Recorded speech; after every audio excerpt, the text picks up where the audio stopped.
Hello, my lovies. We're going to have a good talk today. But in between time, we're going to wait for some people to get on up in here.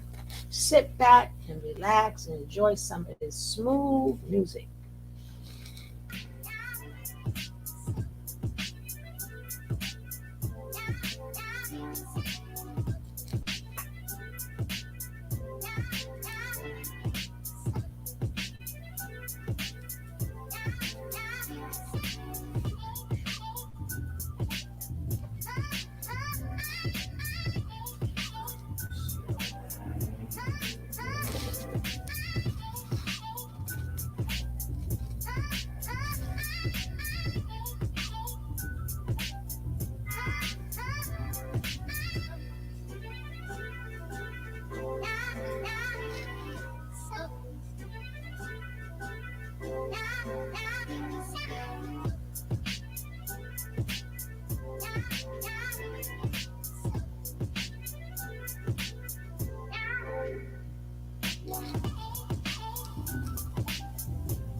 Remember, y'all could just skip through this for the replay. Y'all could skip through this and go straight to the show.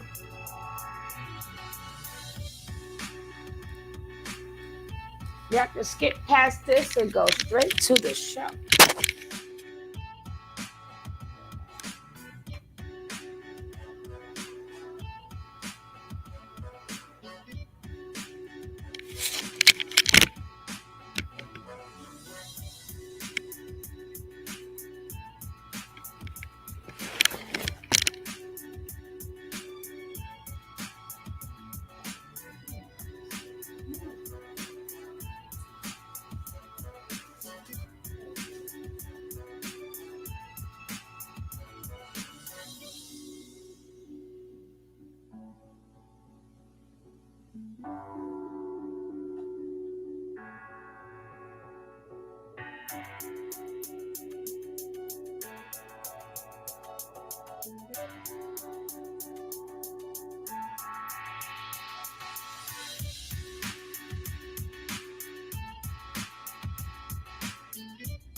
Okay, let's get to the show, baby.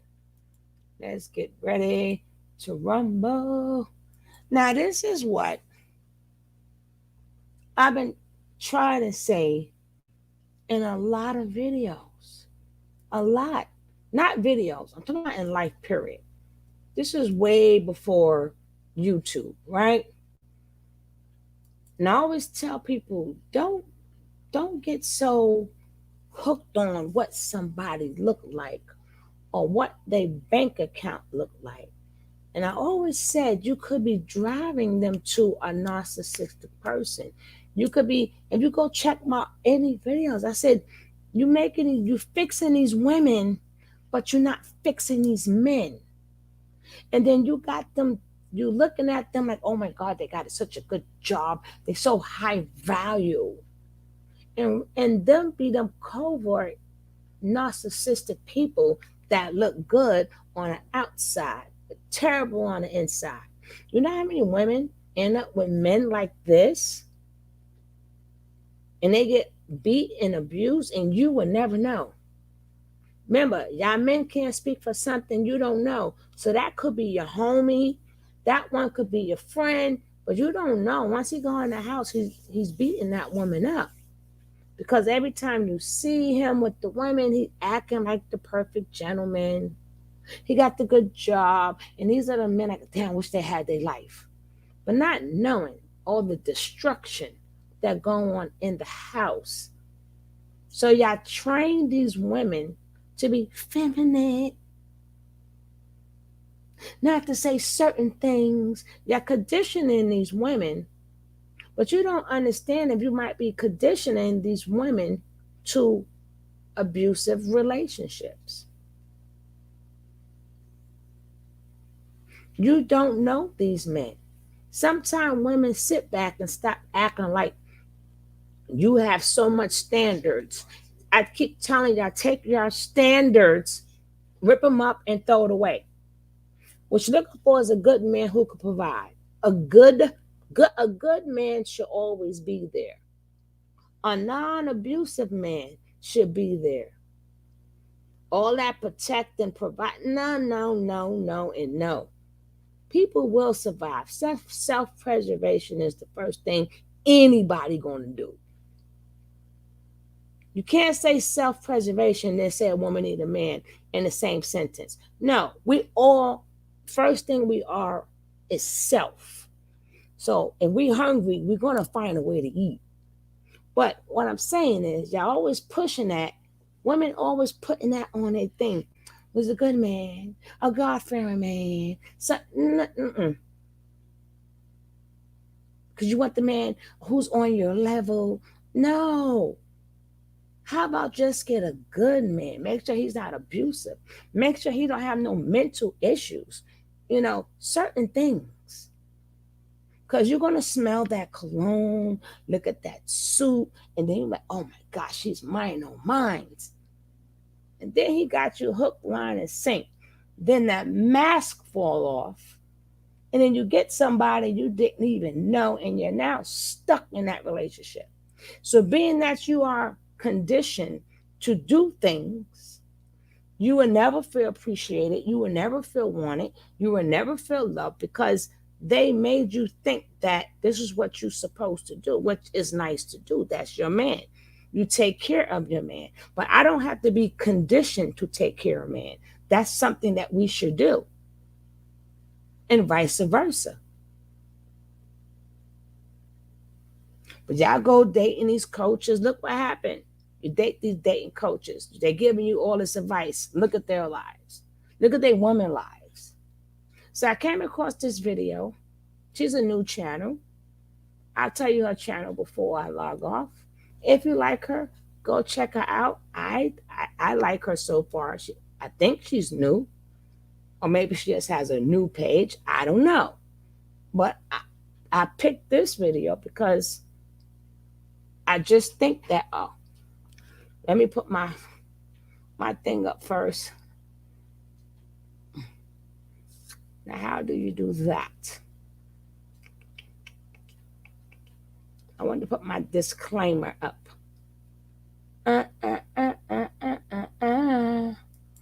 me see if I can do that. Oh, that's probably why. Girl, I'm losing my mind. I'm losing my mind here.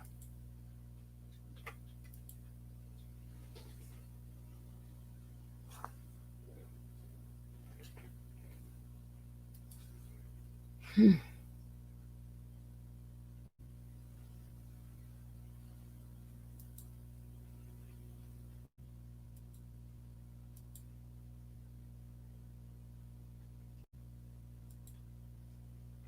Maybe I'm doing it wrong. I don't know. Nope. Mm-mm.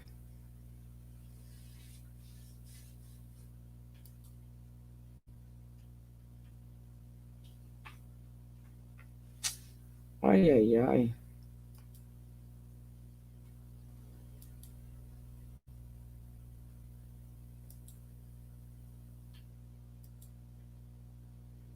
Ay. Well, I'll do my disclaimer later.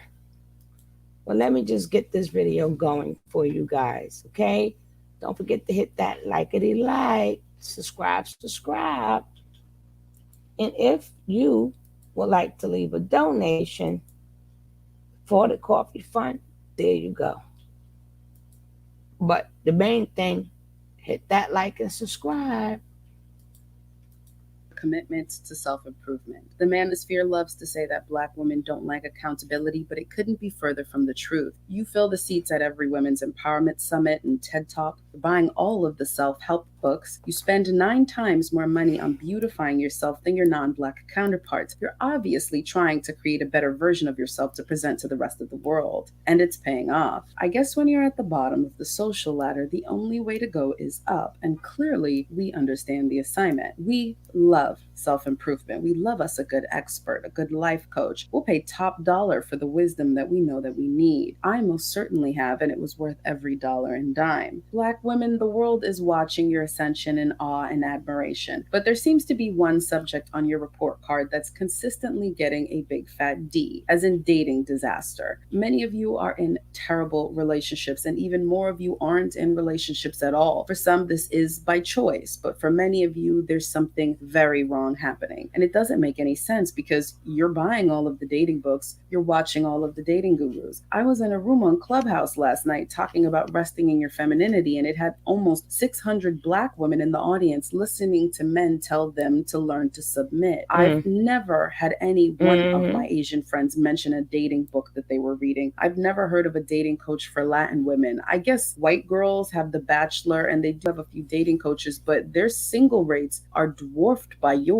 And I've never seen a Clubhouse room with 620-something-year-old white women trying to figure out how to get a quality man. Now, I've heard all of the modern day complaints that Black men have about Black women. They do make a few points, but if you let them tell it, you're all single because you're fat, masculine feminists with standards that are way too high who won't submit. Masculine, certainly some of you are, but that's not the reason all the Southern belles and the church girls are single too. What's their excuse? Feminist? White women pioneer fourth wave feminism in this country, and Black men can't get enough of them. Same goes for the overweight convo. Give me a break. And standards way too high, that one is a joke. If you think Black women's standards are higher than Asian women and Latina women and white women, I don't think that we're living on the same planet. Obviously, we're doing something wrong here, but it can't just be that all of you are terrible partners. In fact, I'm certain that isn't the case. While Black couples have the highest rate of divorce of all couples of all races,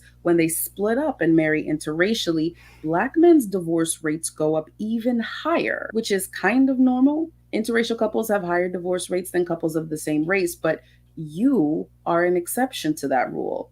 When you marry interracially, your divorce rate goes down.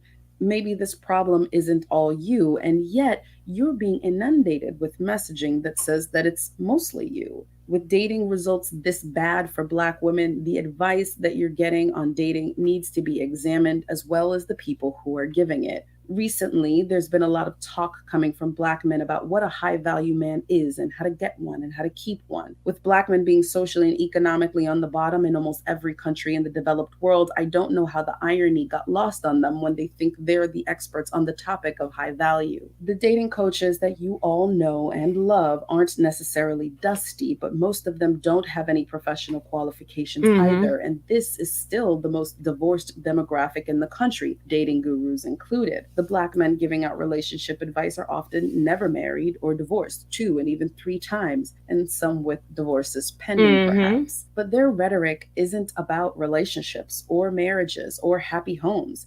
It's about them.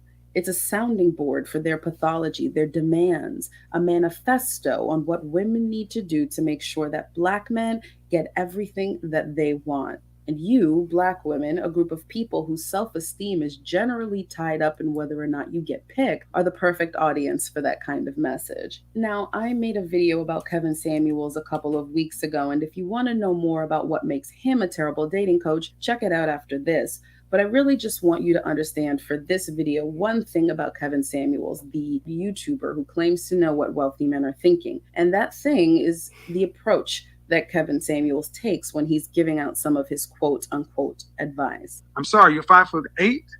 I'm 5'8". You're about the size of Emmett Smith or Barry Sanders was. You're running back size. Okay. You can hit the A gap like a motherfucker. Yeah, all right. I accept So don't that. come in here and talk about what men should not be able to do when they got to accept somebody who can run out the power I. If you ever talk to a Black man about Kevin Samuels, they'll usually say Kevin Samuels is a jerk, but his message is good, or he's a little mean, but he's entertaining, like Simon Cowell or Gordon Ramsay, but he's still right most of the time. I assure you that it's a little more sinister than that. In the paper from Cal State University titled Gender and Survival versus Death in Slasher Films, Margaret O'Brien and Gloria Cowan talk about the death by sex trope in horror films. They explained that historically in horror films, the girl who has sex in the movie usually dies first, and the most promiscuous girl gets a horrible, bloody, slow, painful death. The final girl, or the virgin, will get kicked around and beaten up for everyone's viewing pleasure, but ultimately she'll survive. Her friends, not so much. There are certain rules that one must abide by in order to successfully survive a horror movie. For instance, number 1, you can never have sex. Hey, This is slowly Jess, how changing, you but doing? why have so many horror Hey, movies Miss followed this Rye. formula in the Hey, past? Miss Well, the Apples. truth Hey, Gray. is a lot of men like to see violence towards women, and this is one of the only socially acceptable ways to experience that. More specifically, men like to see violence towards women who they see as slutty. There is a need to see women punished for what they consider to be shameful behavior for a woman to engage in. This is why Kevin's show is so popular. It's more than just a little bit of schadenfreude that men get when they see a woman humiliated publicly. There is a thirst for blood that needs to be quenched. You city girl listening, hot girl summer having harlots need to be stoned. You need to pay for your sins. You need to be punished. How silly of you to call into his show thinking that you're actually going to get something of value out of it, or even worse, that you have a point that you're going to successfully get across to these men who paid to see you stoned to death. Make no mistake about it, you are the bull in the Colosseum, and Kevin Samuels is the matador making a show out of you, asking you questions about your dress size and age, building up tension until he cuts your head off. And these dusties are paying top dollar to see that happen. But apparently underneath all of that, Kevin Samuels is supposed to have some really good points, which I could only sum up as high-value men want women who are young, beautiful, thin, and submissive with no previous children, of which most of you won't qualify, and thus you won't be able to get a high-value man, so you need to settle before you hit the wall. Of course, that won't explain how she married a millionaire, or how she married a millionaire, or how she married a millionaire. And Kevin Samuels is never going to admit to you that most high-value men are not married to trophy wives. And even if he had the real formula to get a high-value man, he would never give it to you because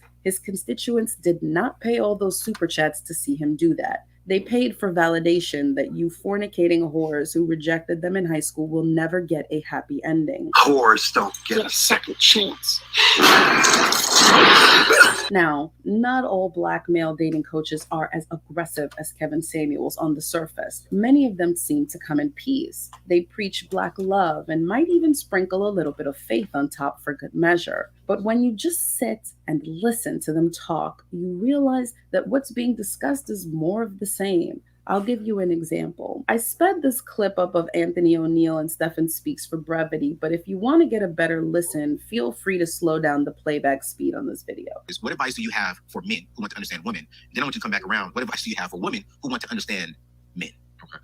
So there's so much we can say here. Okay. But what I feel that I need to say is men need to first understand, essentially, we have to decide what kind of life we want to live. And the reason why I'm saying that is because I'm seeing a lot of men say, well, women nowadays want 50-50, so I'm going to do this. Like, you're responding to what you feel is the times of the day. And instead of focusing on creating the life that you want and you desire. Yeah. And in doing so, you're essentially letting women, society, other people lead and dictate to you. As a man, you need to lead in your life. You need to lead and be an example to others of what you want and stand strong in your beliefs. Stop going with the wind right now and how other people are moving. Who cares how other people move? How you want to move? You know what I'm saying? So to me, like, that's where men need to begin. They need to really figure themselves out and really make sure they're setting themselves up for what they desire. Okay. You know what I'm saying? So you're talking about, like, for myself, I need to have a clear vision on where I'm going in life and what I'm doing. Yes. And then include her into that. Am I hearing that correct? Absolutely. Okay. Number one, understand women love men with a plan, with vision, with purpose. All right. And when you don't have those things, you're so easily swayed, not just by one woman, but by many women. It's very easy to get distracted and fall off track. So you need to find that path in your life first, which is going to help you stand strong in what you need to do, but also seek more clearly who fits into your life. I always say, if you don't know where you're headed, you don't know who belongs on that path with you. You know what I'm saying? So it's like, yo, figure it out. And I think as men, we have not been taught how to figure this out. We've just, go get a job, go get a chick. No, what is your purpose? What do you need to be doing in life? And let's now focus in and lock into that. And then, yes, everything else can start to fall into place.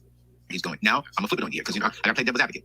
Ladies and gentlemen, what about me? What if I know where I'm going? Does that dictate where and what man should be in my life? You have the woman out there who saying it's not all about the man and what he does. It's like we're working together. Like, should I know where I'm going as well? They spin it. Well. They spin it. But again, sometimes things hit me first. I gotta say, come on, man. I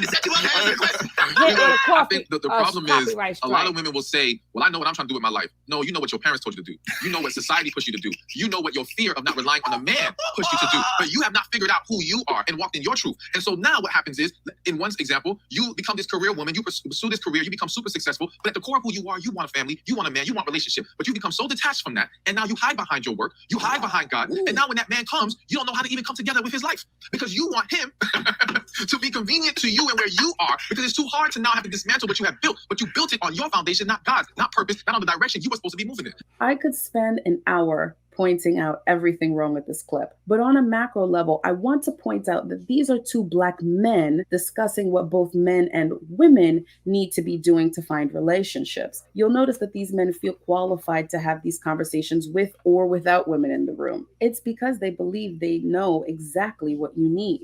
You'll see Hafiz from the Roommates podcast do this all the time. When a woman is really in love with a man, when she really respects him, she becomes utterly dependent upon him. But in this clip, when Anthony is about to offer up your perspective for you, he says, let me play devil's advocate. I gotta play devil's advocate. Interesting choice of words. I'm sure Anthony isn't intending to be controversial here, but playing the devil's advocate is a debate practice. It's when you argue from a position that you don't agree with so that the other person can come up with more arguments to help you dismantle that position. Anthony is asking Stefan to shut down your position, a position he assigned to you because there's no women in the room. He's asking for a rebuttal. Why would anyone need to play devil's advocate in a conversation that's meant to find common ground between two people? Because that's not the goal. There is a clear protagonist and an antagonist in this scenario. On the one hand, there's the protagonist, the Black man who's on a journey to find his path and purpose in a modern day dating culture that wants him to be equal to women or 50-50. And then there's you, the woman who's already on her path, already knows what she wants. Sweetie? That's an obstacle to him, that's threatening to blow him off course with her wants and needs. Yes, you Black women, you should know where you're going, but is that really where you want to go? No, it's pressure from your parents. It's your fear of relying on men. You don't know what you really want. You don't know who you really are.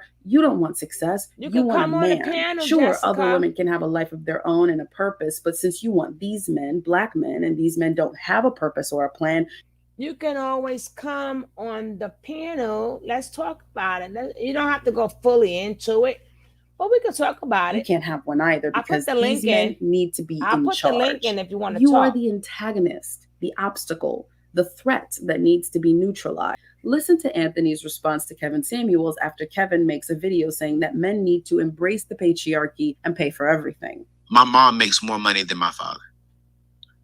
But my mom still respects my father as the head of the home. My mom still respects my father as the man of the house. So not only does his mother have a career, but she makes more money than his father. And instead of pointing out that his mother still loves his father, or that they still enjoy each other's company, or that they still get along, Anthony wants you to know that his father is still in charge. That his mother lets him be the head, regardless of the fact that his father is not keeping up his end of the bargain of a traditional patriarchal arrangement. And that is what these videos tend to be about, to make sure that the men are still in charge, whether they are walking in their purpose or not, whether they can afford to pay for everything or not. These dating conversations are not about helping you find love. They are to ensure that even though the Black men listening have collectively failed to hold up their end of the patriarchal bargain, they are still in charge. And women who absorb this message, thinking these men are going to give them the keys to a happy relationship, become consumed and ultimately become male identified. You know these women.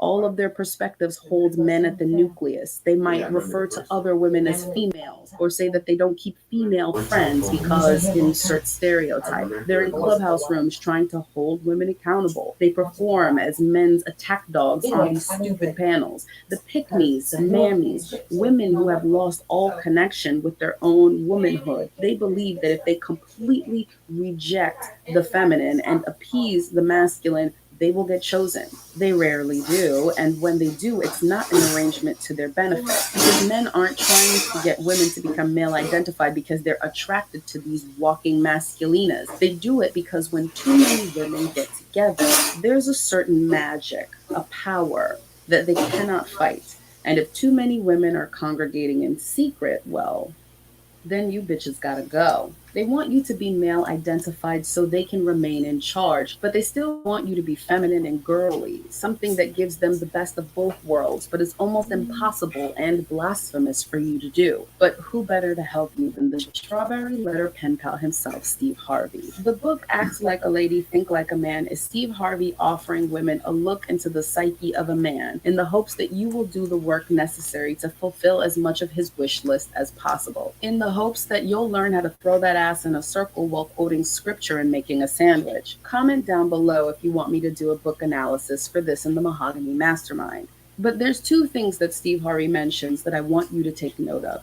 The first is his chapter called Sports Fish versus Keepers, that says that men separate women into two categories, side chicks and wife material. We already know this. This is the classic Madonna whore dichotomy that men can't seem to get over. But then Steve elaborates to say that it's your responsibility to make sure that he doesn't treat you like a sports fish. I know all the mistakes women allowed me to make. And I put them in a book for you. So, look. I like that part. Women allowed you to make the mistake. Yeah, women allowed me to make a lot of these mistakes. Or maybe so it's their fault? Or maybe you just shouldn't be a jerk, Steve Harvey. Maybe men. I'm not talking about you specifically, but maybe men just shouldn't be jerk and do and they should like behavior. But men can be taught proper behavior. Men can be required to have proper behavior, and that falls the responsibility on a woman. If you don't want to be treated like a jerk, then don't allow a guy to treat you like a jerk. What Gail doesn't understand is that to many men, especially... Hello, ladies. Hello, how are you? Hi. We got the good. I got to put my glasses on now. Okay. Okay, they back. I be losing them on top of my head. Oh no. Oh gosh. They be right there. And then one time I checked, I buy them from the dollar store, so it doesn't matter. One time I checked my head, I had like 3 pair of glasses on. I done lost one. I didn't know I put it on my head, and I put it, and it was 3 sets of glasses sitting on top of my head. Well, how you guys doing? Well, thank you. All right, how I'm do doing you? great. Like, okay, we're gonna Well, start. greetings, esteemed nobles. How are we? Well, you want to just be sitting back and listen, and then you could give your point of view towards the end. Indeed. Because this is was always ladies' night. But okay, Shah, go ahead, baby. You can set it off, then Jessica. All right. Well, I just tuned in. Do keep that in mind. But I understand the premise of this topic.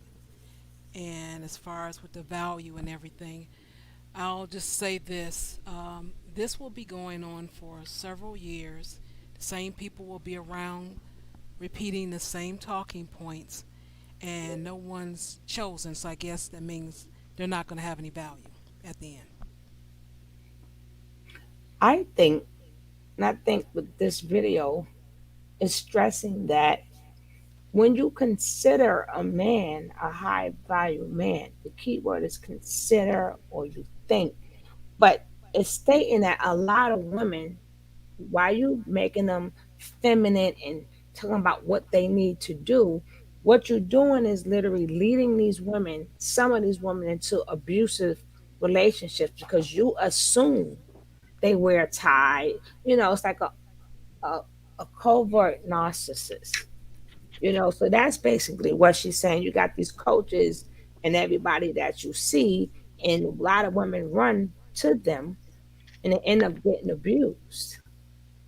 Like they look all good outside, and you may think like your homeboy is the best homeboy and got the best marriage, but you're really beating them up, and on the inside. So they trying to. To me, I see like a hot. I always tell young ladies, and I tell men, the crybaby men. Well, women don't like good men. Well, and they always want the dusties and the no good men. I said that's not true. And they was like, why? I work. Well, why she picked them? I said because that's what they are familiar with.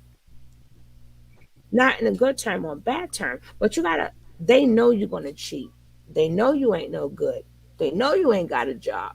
So really nothing about you can really catch them off guard.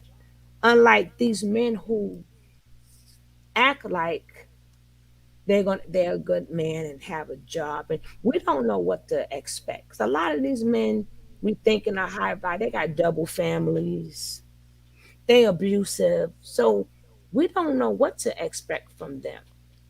But technically we do want that intellectual man, but we don't know what type of intellectual man you are. That's how a lot of, if you look at what's going on in this conscious community as of now, look how they took that. I placed no, exactly. I was going to get on that too. Share. Hold that thought. Hold that thought. Hold that thought. But you are absolutely correct. But hi, Jess. Hey. I So, want to give you the floor because you said you got to eat. But I don't know if y'all saw the beginning of the video, so that was the purpose. I mean, that's why it says the sadism of dating coaches. I wanted you to understand what this video is pertaining. yeah, there's so many things you can talk about with this whole environment that we're in. But I always, like, when I'm looking at some of these dating coaches, quote unquote dating coaches, Mhm. one, a lot of them have their own issues, but I think the biggest issue sometimes with what they're sharing is that one, a lot of them are men, and I question a lot of their motives.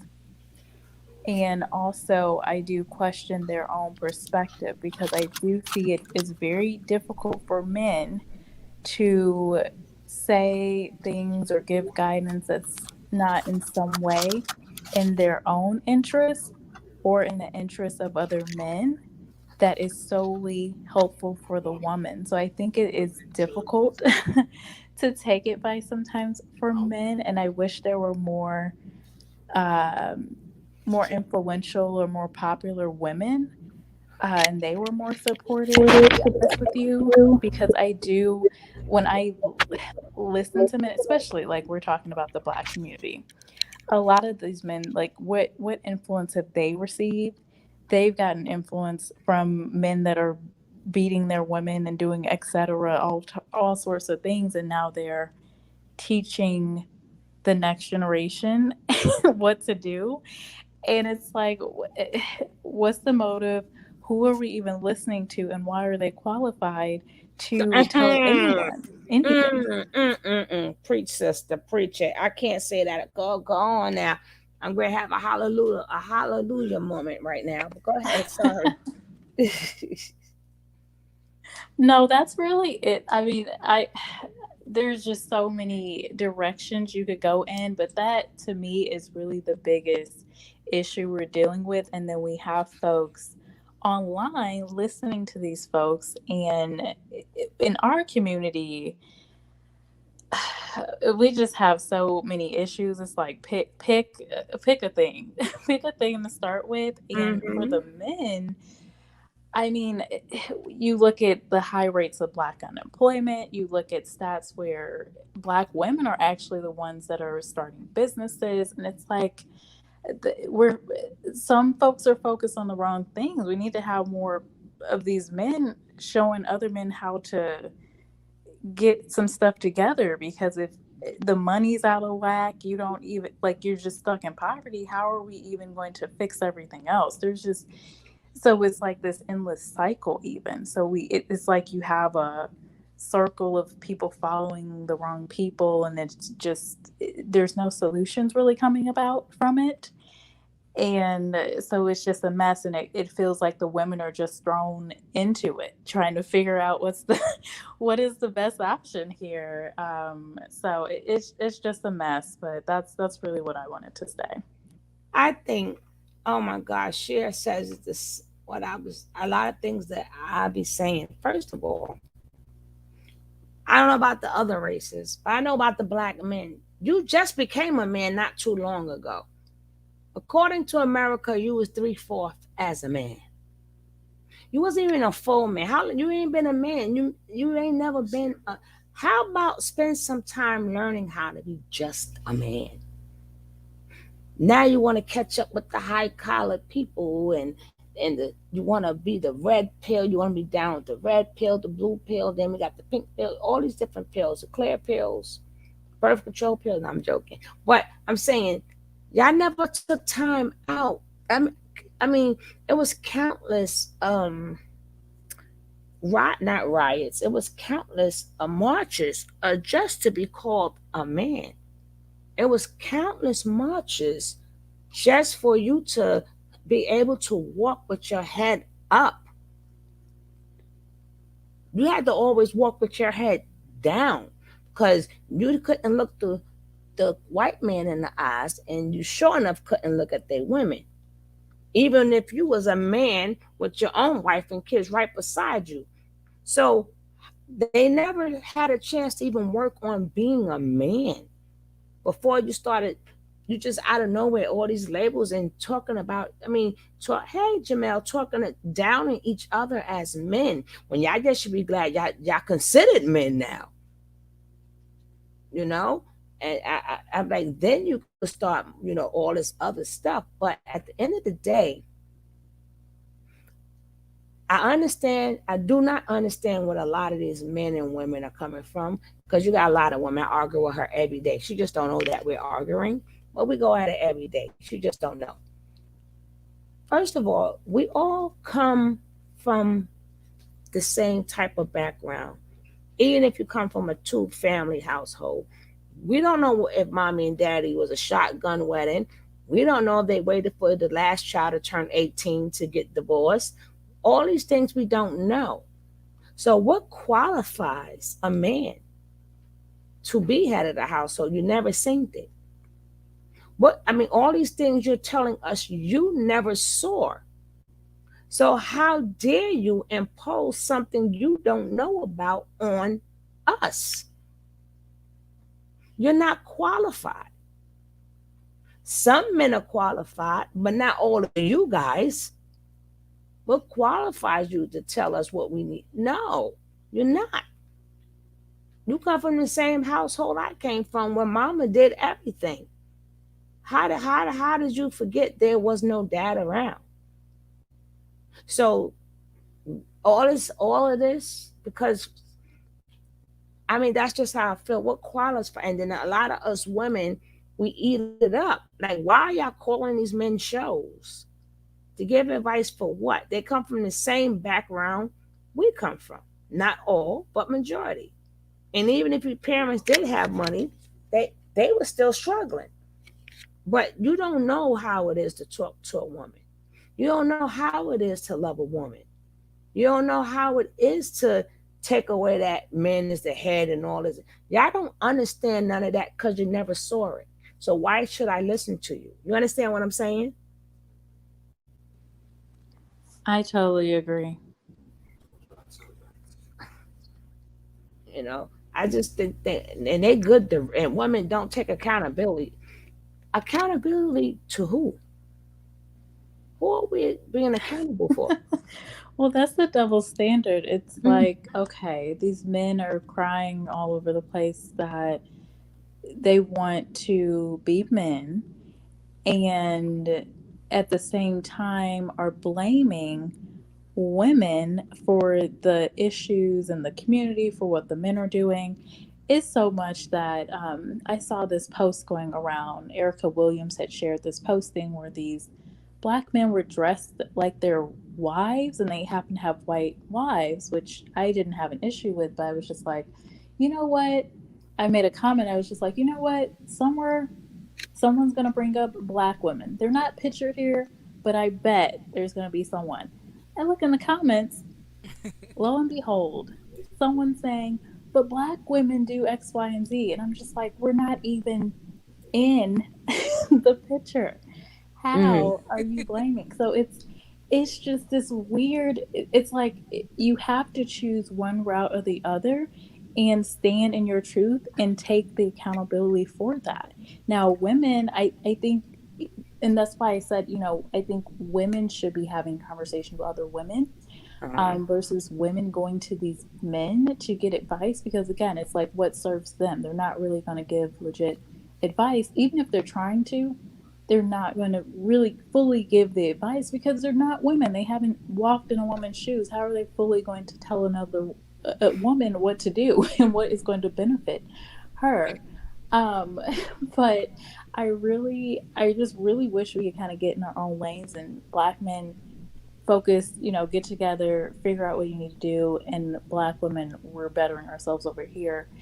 I, I don't know. I don't really know what the option is. Like when I go online, we've got everything mixed up all together, and it's just really confusing. You It's got out of so many people control. angry at the other. It's It out of is. control. And it's like, take the anger out of it and focus on the solutions. What do you actually want? Because a lot of folks out here are confused. You cannot say in one sentence, you want to be a masculine man, you want to be head of the household, you want to do X, Y, and Z, but then also say, well, you black women aren't doing X, Y, and Z. Aren't you a man? Well, you Handle know, it. solution is a bad word on YouTube, anyway. Well, that's the well. But now that we know that it's a money grab, why do we got to be thrown under the bus for a money grab? I don't think that men, first of all, should be around talking about women anyway. I don't think men should be out.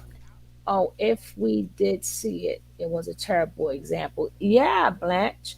But I forgot what I was going to say. But Money grab and oh yeah, it's a money grab now, and they're throwing us under the bus to make money. But I don't think at any point in time, men. Now I'm not talking about boys not out and jibber jabbing, but to spend so much time talking about a woman when y'all should be learning how to be men for real. I'm not forget all this, just a plain old man, because a lot of this was we don't know what it looks like. So how can you tell me something that you don't know what it looked like?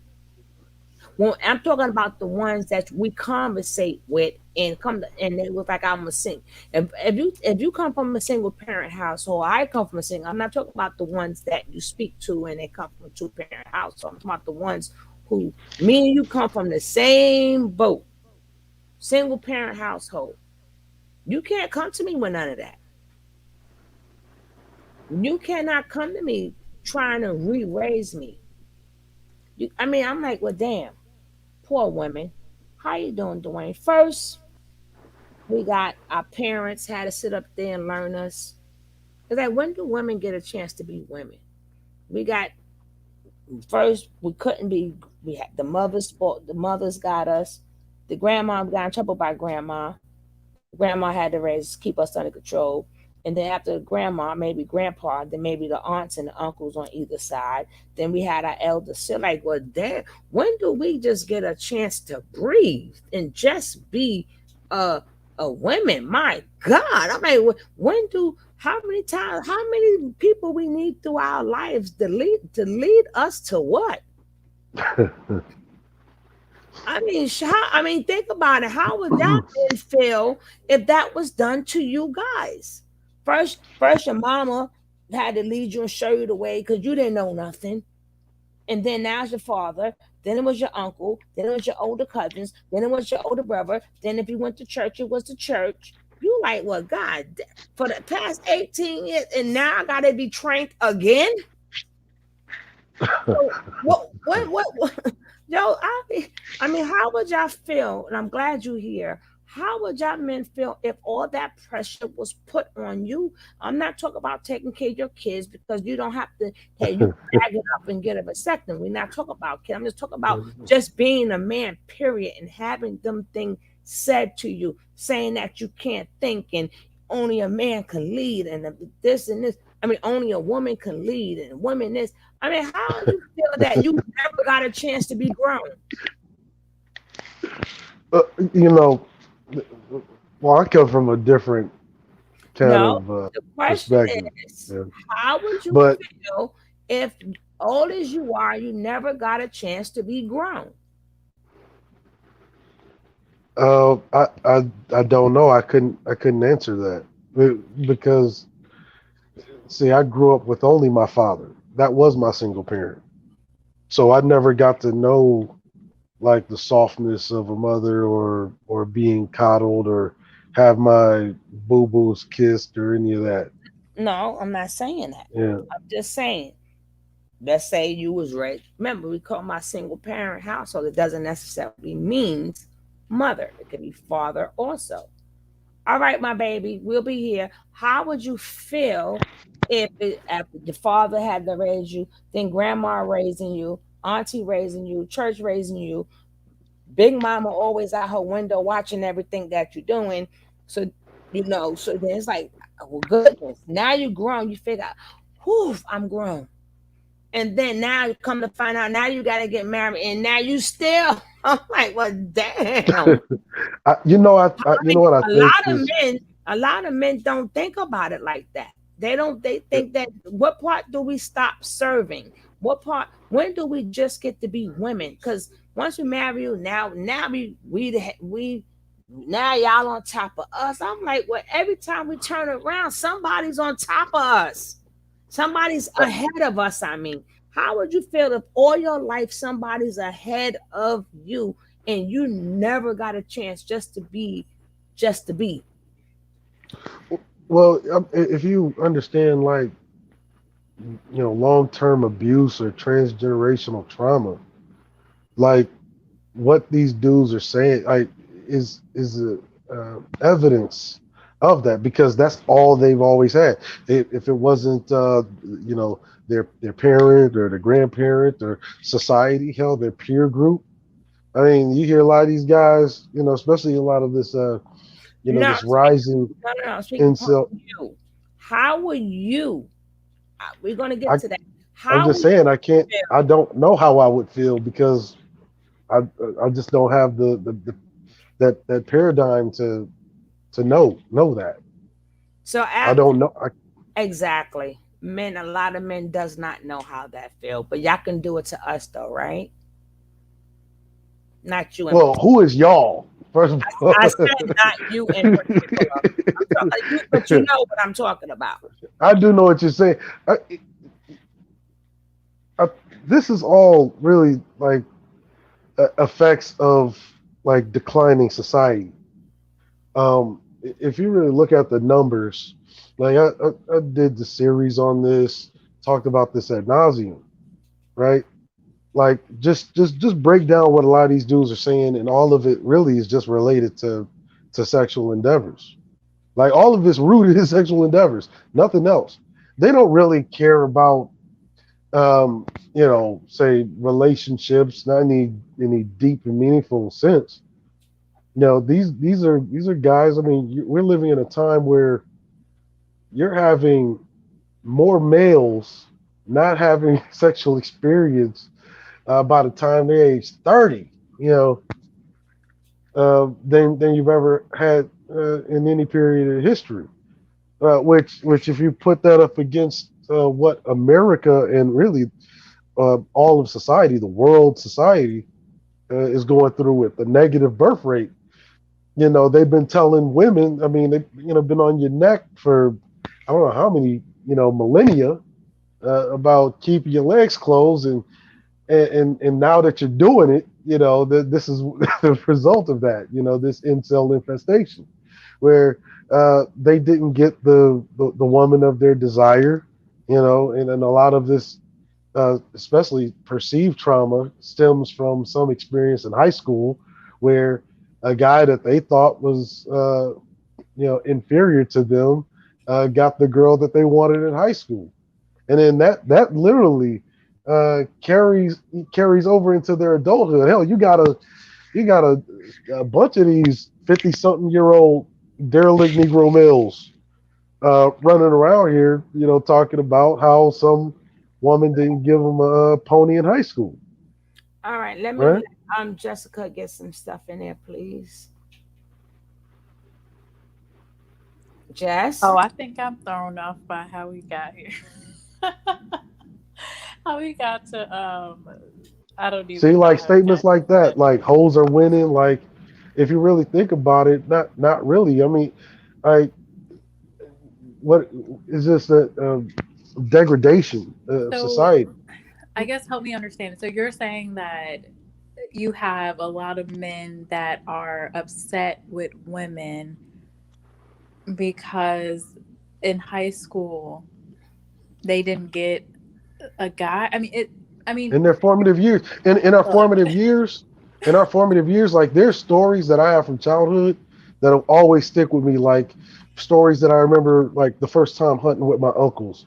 That will never leave me. The good, even the negative experience, the puppy love, first heartbreaks, like all of these things that generally typically would happen in our formative years when we're young. You got these guys that are experiencing this, in their 20s and their 30s, No, but right? Okay, so no, but we went that kind of went off the subject. But yeah. we're gonna bring it back. But that's where all of it comes from. Like you think about it, you got Suspicious Samuels, 50 something years old.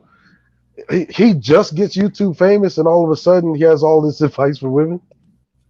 Like, like let's No, let's I be think honest. In what so. universes that make sense? With that man though, just like many other men, and looking at the black community, I mean, black women have been degraded in all sorts of ways. Men are dressing up like women, acting, the worst stereotypes of black women to get a buck. So, I mean, you got people online saying how much they hate black women just to get some Mm-hmm. views. And so and then let's not even get into rap culture and just the whole pimping out of black women. Well, So, let's look at American society. Hold on, You hold on, look at hold on, American hold on. society.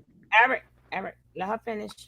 Because no, remember, so I mean, you can come up with these different angles of why black men are where they're at, but there's been a lot of atrocities done to black women. But here's the thing: there's a lot of things that you do in childhood. There's a lot of things that happen to you, but once you're an adult, you can get therapy. You figure it out. There's a lot of things that I don't even talk about that have happened in my childhood. But guess what? I'm not going online disparaging black men all day long and making creative videos that downgrade black men. Now, I do talk about statistics and things that are affecting our community, but I'm not on a rampage just because, for example, a black boy said I was too dark and laughed at me. No, like at some point you have to take some accountability. If you think that you're having this trauma, which we know all black people have trauma, not just black men, you're an adult, you need to figure it out. And a lot of people are online saying they're adults, and Clearly, they're not if they're going back to childhood and saying, well, this is why we're doing all this stuff. Well, you need to get a solution to that. The solution is not just to keep doing what you've been doing and say, well, it was my childhood trauma. There has to be a solution. I think that's the issue with our community. We're not focused on, look, we need to actually drive solutions. As soon as someone starts talking about solutions, Why oh give my you a goodness, something solution? happens to them. Why give you a solution if I can keep milking the problem for all it's Exactly. worth? And that's where we're at right now. Right? It's No just one wants it's a the same solution. way with like hospitals. Why would I cure a disease when I can, charge you at every level to treat you? And No, that's basically what this is. Well, then people need to stop lying and acting like they actually want to help the black community. If that's what you're doing at the end of the day, then you don't care about women. You don't care about the black community. So stop saying it and get like just go off and get your money. Oh If no, that's all they exactly, don't care. No, exactly. no, No, they don't care. Like if you really examine like the very term high value man, which is some plagiarized crap that he stole from a Chinese guy named Henry Liu, and he misconstrued it. When you really understand that whole high value shit, like the guys that follow Suspicious Samuels don't even realize how they're being condescended to, because one, it exactly. implies it Hmm. implies that men are inherently worthless, and you need me to instill value in you, which is a bunch of nonsense. Like when you really look at it, a man or a woman's value is decided really by the greater society. How do No, you benefit society? How do you no. benefit family, community? Well, Those first of all of all, those things are terms. Yeah, that's no, where we get our value from. no, nothing give us that. This me being born, I'm valued. Now, what you do for yourself is something totally different. Like what you do for humanity, what you do for people, like what you do, like to help your community or help others and work and elevate yourself. But that's not your value.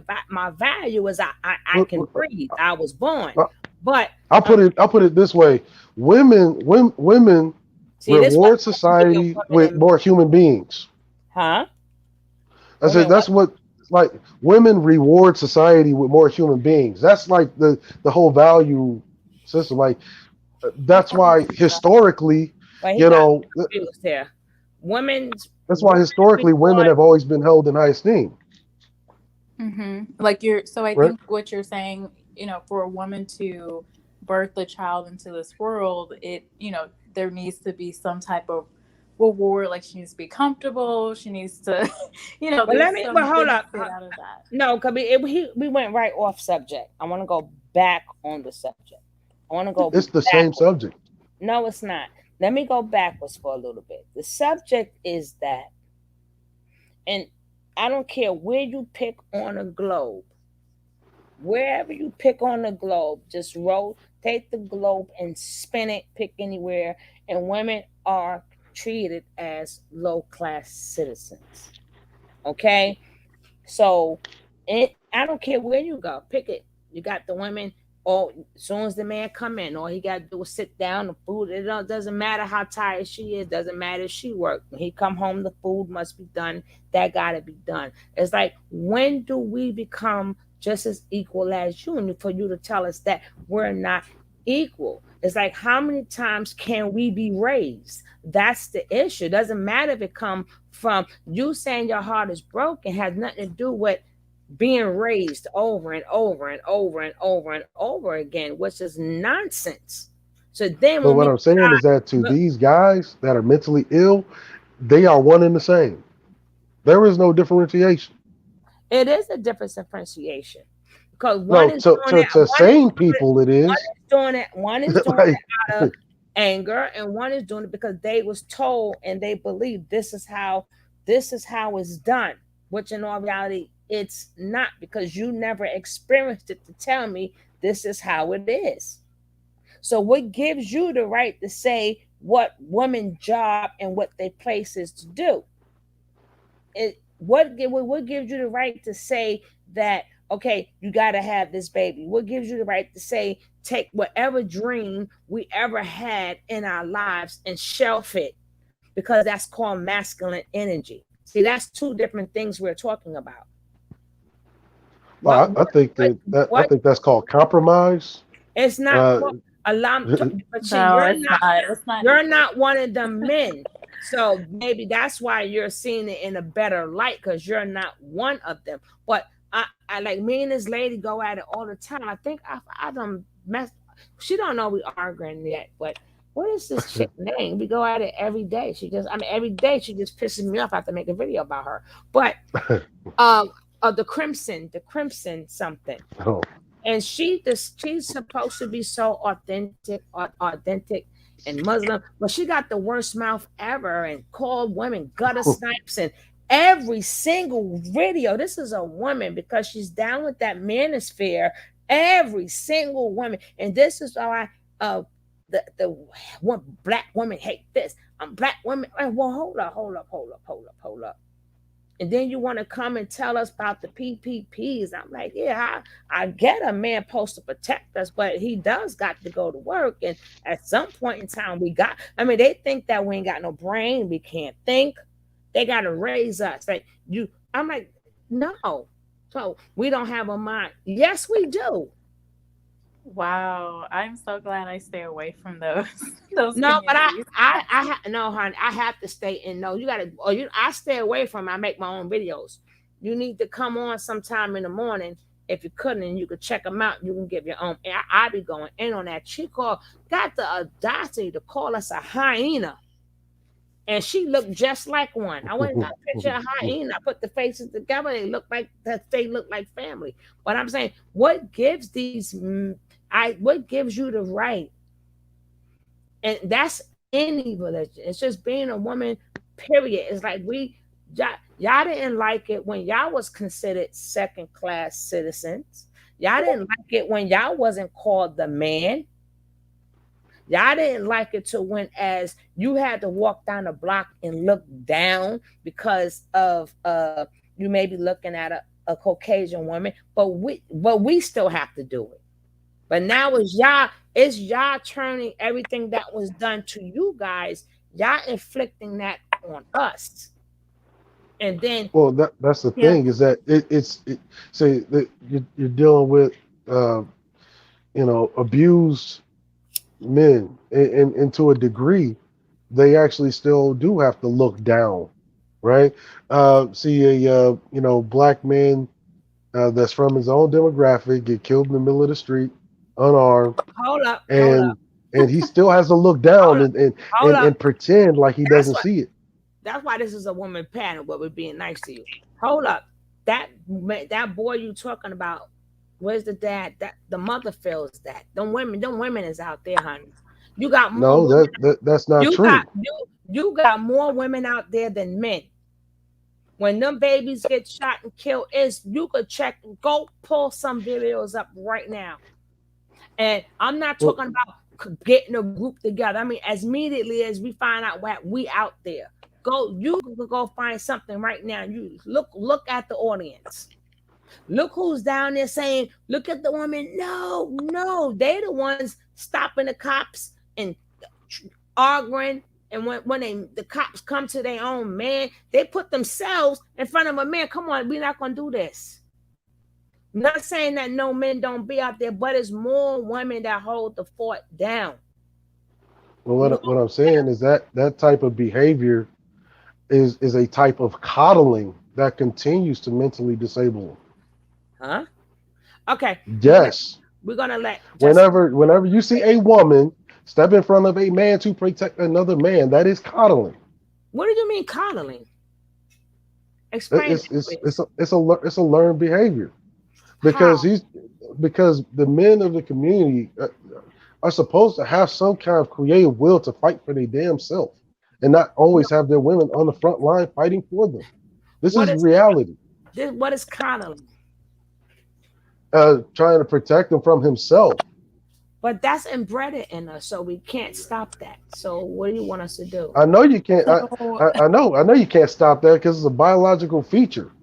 Okay, So now I we're do gonna wanna let say Jessica speak. Go ahead, Jess. Yeah, and it's probably going to go into that. So as you're talking, all I can think about is the black male privilege. There's a checklist that a black man created. He is a PhD, Jewel Woods. And I talked about this a little bit on my channel, but there's so many privileges that were called out, 94 of them, that Black men have. And it seems like Black men forget that you're still a man and you have privilege in that. And there's so many privileges that you're actually acting on with the women in your community. So not only are Black women typically standing and have years stood with the Black men, have gotten double the whammy. Like if you think about slavery, not only physically harmed with beatings, but there are plenty of other things that were done to the women, and even outside of what a man can even possibly do. Forced labor and delivery, for example. Mm-hmm. And so it seems like Black men forget all of these things, and we're supposed to just focus on the Black man's trauma, and that is your privilege to do so. Along with that, you can instate, oh, we're going to actually rate you by beauty standards of Europeans. Oh, we're going to do X, Y, and Z. There's literally 94 privileges that Black men have the privilege of having against women, and you just seem to forget. And it reminds me of not only what's going on just with the greater group of women fighting for their rights of men. You see it happening all over, men coming out things that they've been doing over the years to women. But then also when you see a white person say, oh, there's no racism happening, when you see instances of it all across the television. And it's like, when you look at a Black man, they're not even recognizing the privilege that they have. And it's almost like you're trying to play both cards, the vulnerability, oh, I can't do anything, but then yet you want to also be a man. So while you're saying, oh, these women aren't letting men be men by protecting themselves, there's No, I'm plenty not of saying that men they're not asking the letting them be men. question. Can I speak? I'm not saying that they're not I'm letting them gonna be jump men. off. I'm gonna jump off so you can talk. Let me No, finish stay and I'll on. get dinner. No, don't jump off because it was supposed to be women. But go ahead.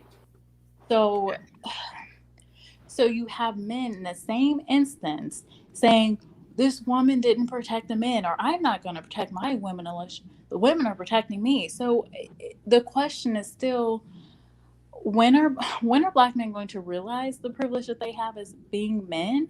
And again, you cannot play both sides of the fence. There has to be some type of consensus. I don't think it's really going to happen, but you can't play both sides. It's either one or the other, and you have to stand in that and be accountable for that once you make that choice. So that's really all I was going to say. I'm going to eat dinner. I'm still going to join. I'll be in the chat, but I just had to get that off my chest. I don't forget to pop back in because we're supposed to have a little women talk. I told him, man, but Gray could still stay. But what I'm trying to explain to Gray, which he's not understanding, and this is what a lot of men do not understand. That's why he wasn't able to relate to what I had to say. The question is, how would you feel now if that was done to you?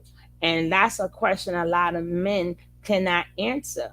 You cannot answer, how would you feel? I'm a little girl. I'm raised by my mother and father and grandma. And then some got great grandma. That includes both sides. And then you got the aunts, both sides, uncles, both sides, cousins, both sides, big brother, both sides. And then every time you turn around, we're being raised. And now we we thought we was grown. And now you guys telling us you got to guide us and raise us again. So what was the first 18 years of our life consisted of? Not being raised, not being guided. So and then you tell them that this is what they supposed to do. And a lot of these men don't understand they are dream killers. You are dream killers, not just the men, but you got some of the women who is with that manosphere, who's with them red pills, who tag along with that notion. And I'm like, no, some women are meant to be scientists. Some women are meant to be doctors. So why would you tell them that their job is to know?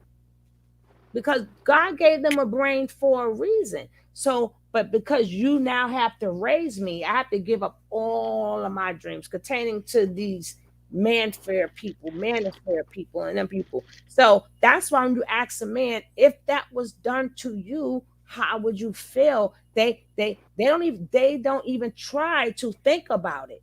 They don't even try to put themselves in our shoes.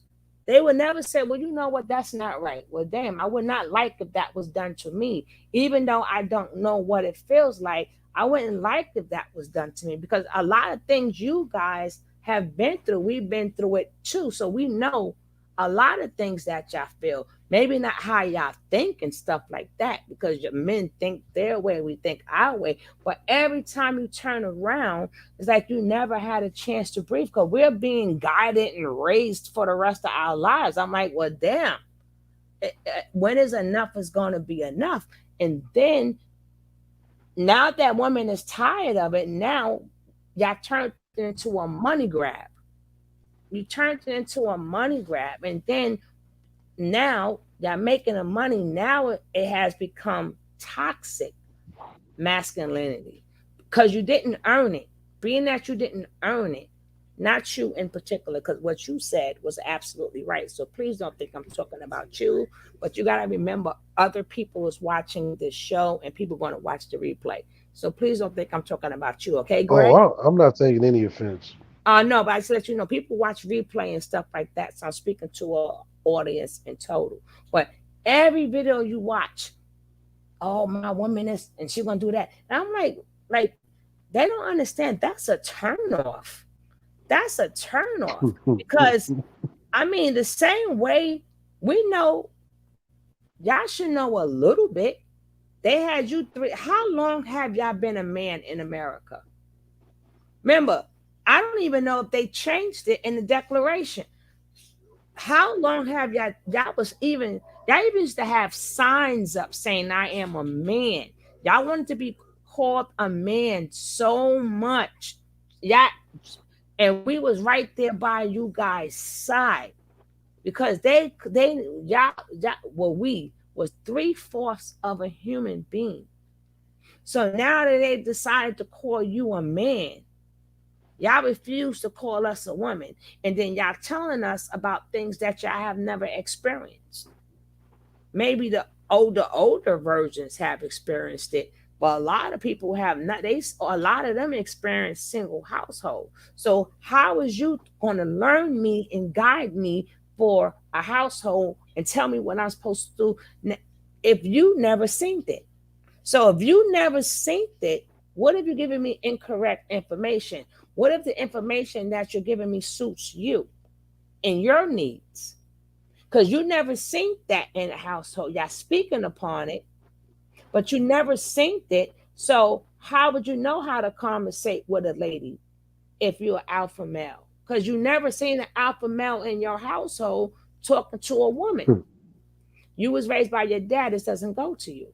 But I'm just saying. No, you know what I'm saying? Who is you to, I mean, it's good for you to say now, if y'all working together, that's different. But for you to give me a bunch of rules and regulations, which you never seen this. Hey, Lorraine, you never seen this at all. You got a bunch of men degrading themselves, because at the end of the day, everybody can't be an alpha. So if all of y'all men are calling yourself high value and alpha, but you following behind another man, you cannot be alpha. It's only one alpha. It's only one alpha in the pack.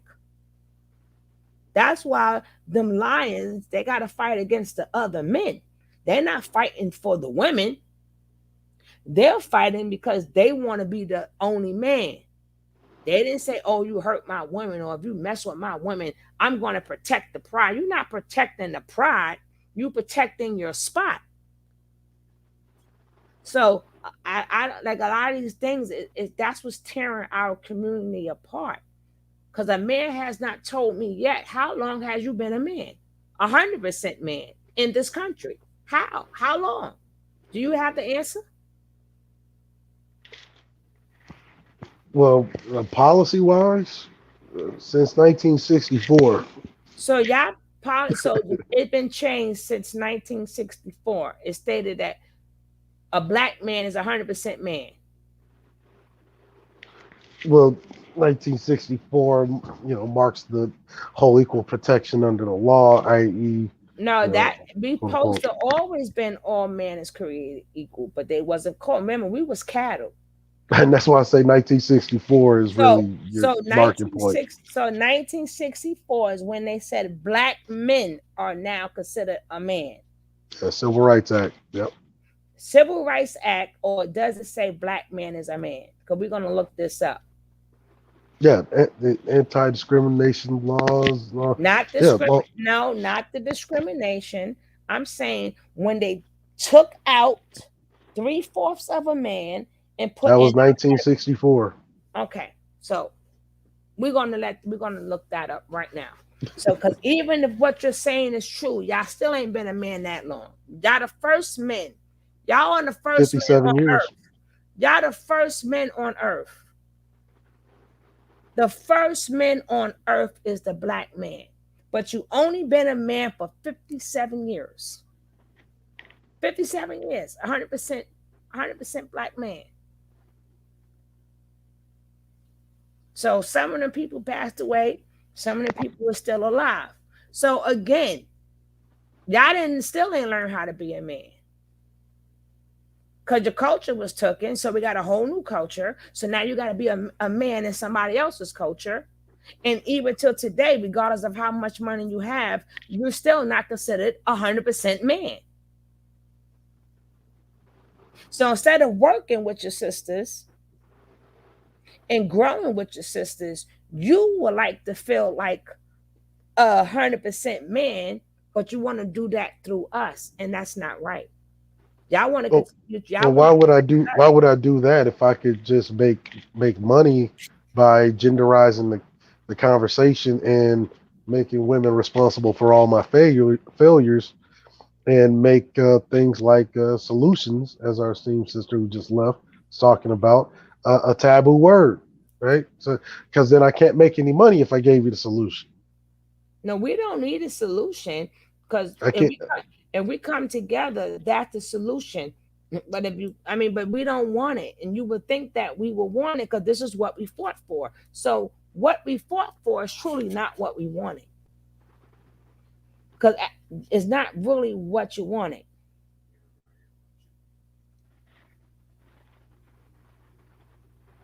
And we fought for family, but now we're not fighting for family.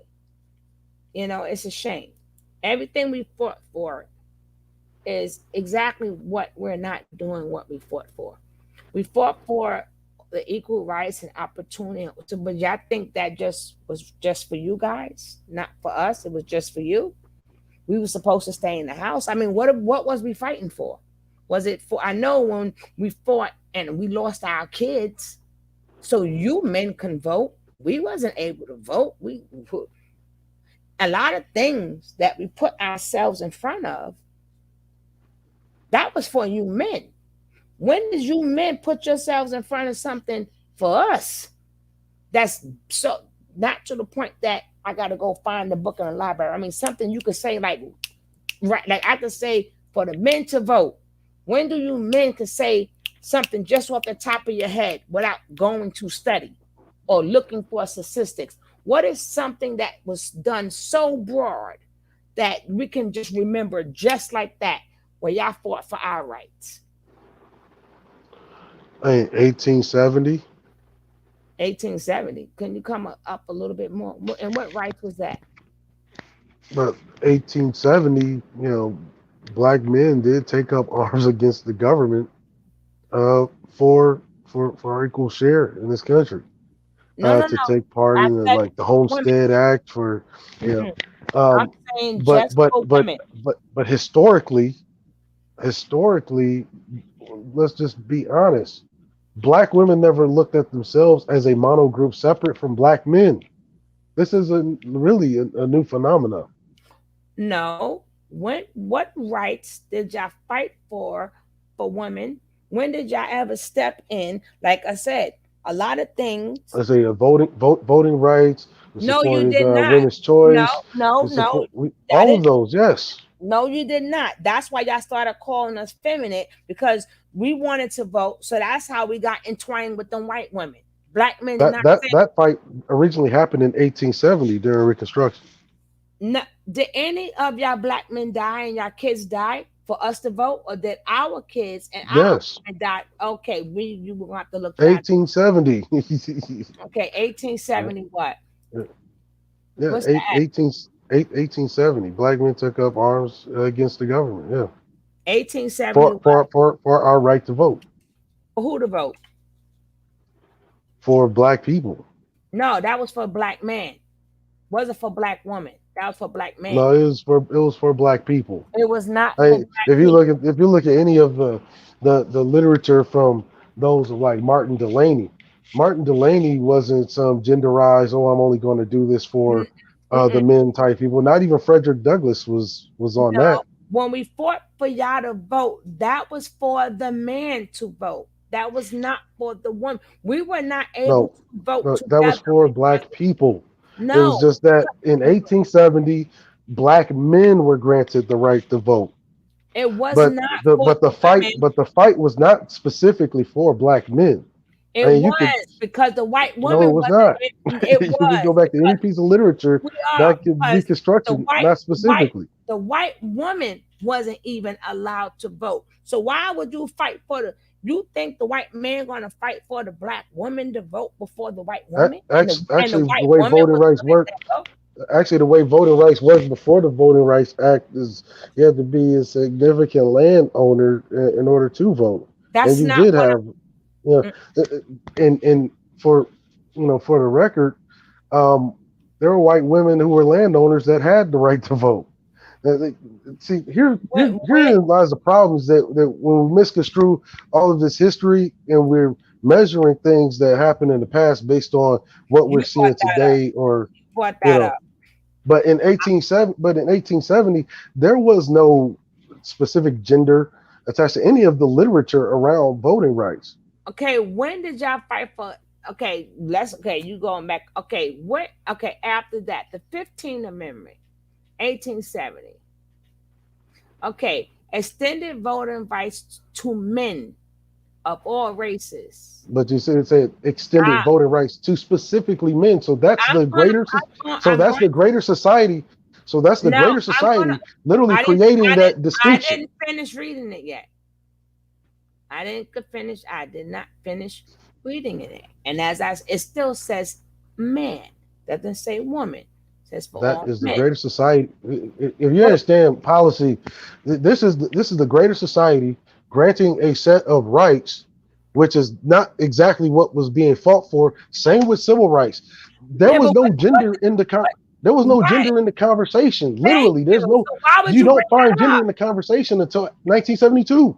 That's what I'm saying. You telling me I'm wrong. That's what I was. No, I'm not saying that you're wrong. What I'm saying is when you're saying, for men, no, this is what the greater society granted. But if you look at what was actually being fought for, it did have no gender attached to it. No, not at all. The thing that he took it back there. I'm saying the women, when he said they fought for us to vote, it was not about the black woman. It was about the black man. I'm saying, what hysterically did y'all fight for the black woman, where y'all were killed, where your kids were killed because of something that you fought for us? That's the question. That we don't have to go digging and looking. I mean, it's something that it was done so big, you know the answer right off top. That we don't have to do no research. Because it was big, everybody remembers. Yeah, I think that the way these things has become so gender biased, you're looking at it, think, black men never fought for us to do anything. But if you really look at it, that's the way. Like civil rights was literally had no gender involved in it. That's not what I'm saying. Like when you're talking about voting rights, women's rights. I would take that. I don't know the answer right now. I'll get back to you. But I'm not talking about women and men. As in together. I'm saying when y'all had to vote, I may not remember all the things we stepped in for you guys. I can, but when it came down to voting and they bombed them churches and them babies got killed, that was for you guys to vote. So when did you guys ever put yourself on the front line for us? So are you saying that? Are you saying that black men have never put themselves on the front line in any situation I'm for asking the for total this. of black society? I did not say that. That's why I'm asking you. But When I'm bringing up all of these instances, and then like that's containing understand. only women. What I'm telling you is that these genderized conversations where, oh, it's just for women, that doesn't even become a thing until the 70s. That's what I'm saying, but you like still that doesn't even become a thing. Like genderized conversation doesn't even become a thing until the 70s, because typically whenever black people fought for some shit as black people, not as specifically for black men or specifically for black women. No, that was for majority of the stuff was for the black man. The majority of stuff was rewarded. It's a political battle. No, it's the greater not. society That was for you guys. Whenever you're having a political battle, and this is how political processes work. Whenever you demanding something, you may not always get what exactly you demand. And this is what the greater society has typically always done with politics. They genderized the conversation. They've genderized it. That's why in 1870, black men get the right to vote, granted by the federal government, but black women don't, even though there was a significant amount of black females who own land just through inheritance. That's not what I'm saying, and we're not going to get to that answer, so we're going to move on. We're going to move on, because if we fought together for certain things, and then at some point in time we did things, we fought for things just for you. The question was, when did you ever fought for something just for us? Which you keep. I'm not talking about. But see, that question even genderizes the conversation even more. Because then what's the okay? Let me ask this question: What specifically have women or black women fought for black men's right to do? To vote. Our kids got kids. If I can't read, but black men fought for their own right to vote. But we did too. We got sprayed. But it wasn't specifically for black men. It wasn't specifically. So it was for black men. It wasn't for the women. The woman still was not allowed to vote. At least I could come up with one. In 1964. No, I'm talking anti-discrimination laws. That was, you're saying that wasn't for women at all? Was when you men voted, when you men was granted to vote, was we granted to vote with you? Yes or no? No. Okay, so that's what I'm saying. Your answer is no. So it was for men when we was fighting for at first, correct?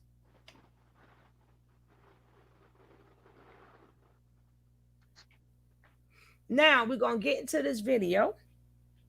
And then me and Gray is gonna do some more looking up stuff, because it's all about learning. It's all about learning. We're learning right here, because I talk passionate, so I don't want him to think, I'm like rah. I'm just a passionate person. So we're gonna get to this video, and let's see what this young man has to say. Being a high value man is a cover for the lack of masculinity. We're gonna check this video out, and I do. Say you're a brave man coming up here, Gray. You're a brave. Brave. Man. Yeah. Brave. You say that as if you're some man-eating monster or something. Yeah. I'm not a man-eating monster. I'm a lion. And if I'm hungry, whatever is there, I'll eat it. I tear it up. I tear it up if I'm hungry.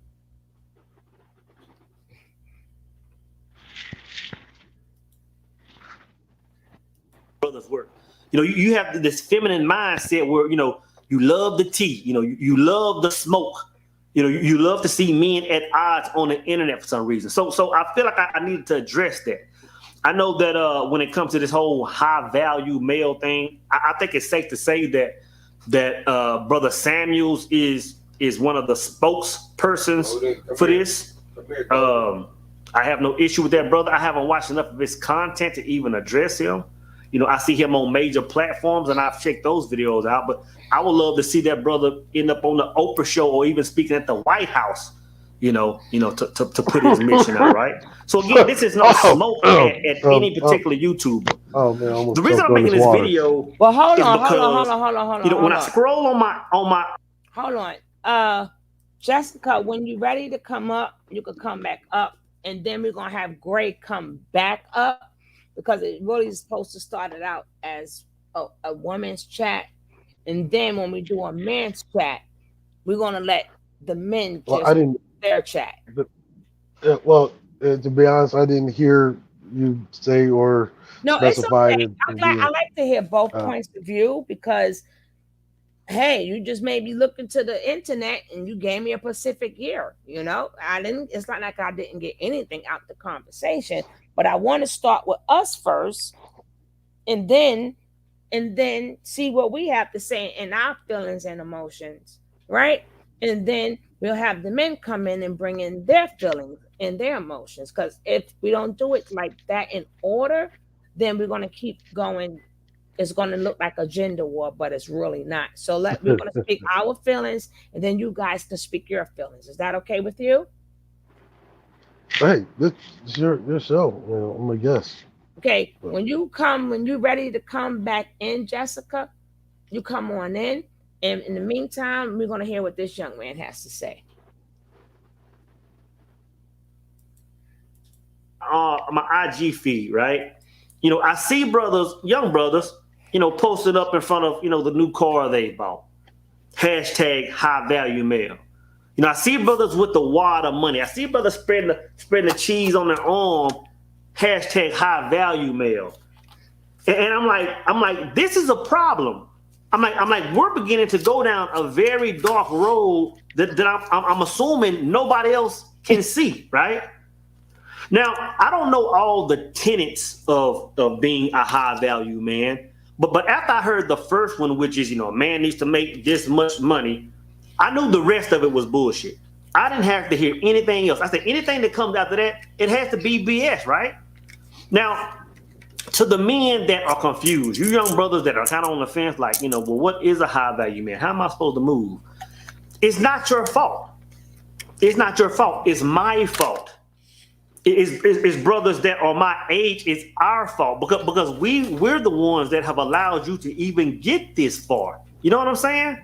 I said a few weeks ago, I said, if nobody wants to quarterback this thing, if nobody's going to step up and lead us in the right direction, I said, Soul will do it.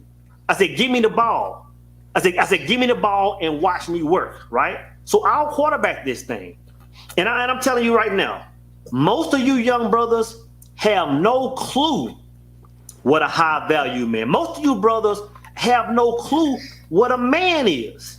Thank you. But you're going to learn today. Oh, suck it, duck it, quack, quack.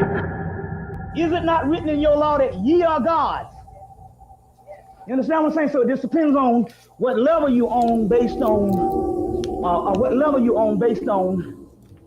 whether you're human or whether you're immortal. At ease. It's your boy Soul Immortal. Brothers, I think that the world is resetting itself. I saw a post that Brother O'Shea Duke posted. It's been a couple of weeks ago, but he was saying that like 7 out of the top 10 billionaires of the world or the U.S., 7 out of 10 of them, their wives have left them, have divorced them, right? And my theory behind that is, I think that the world is shifting. I think the world is putting us back in our natural state. I think it's resetting everything, right? And I think that women are becoming more drawn to masculinity again. Now, I think in an effort to fight this shift, I think that a lot of men that may lack certain, elements of masculinity, I think that these men are now pushing this whole high value male thing, to try to shift the energy, back toward men having money or putting the power back in money, right? Yep. Now this is a theory of mine, but what I'm getting ready to talk about today, guys, is not theory. What I'm getting ready to share with you today is actual case study, you know, to go with what I'm saying about this whole high value thing, right? Now when it comes to, you know, women, this is my take on it, right? You know, I can remember back when I first got married.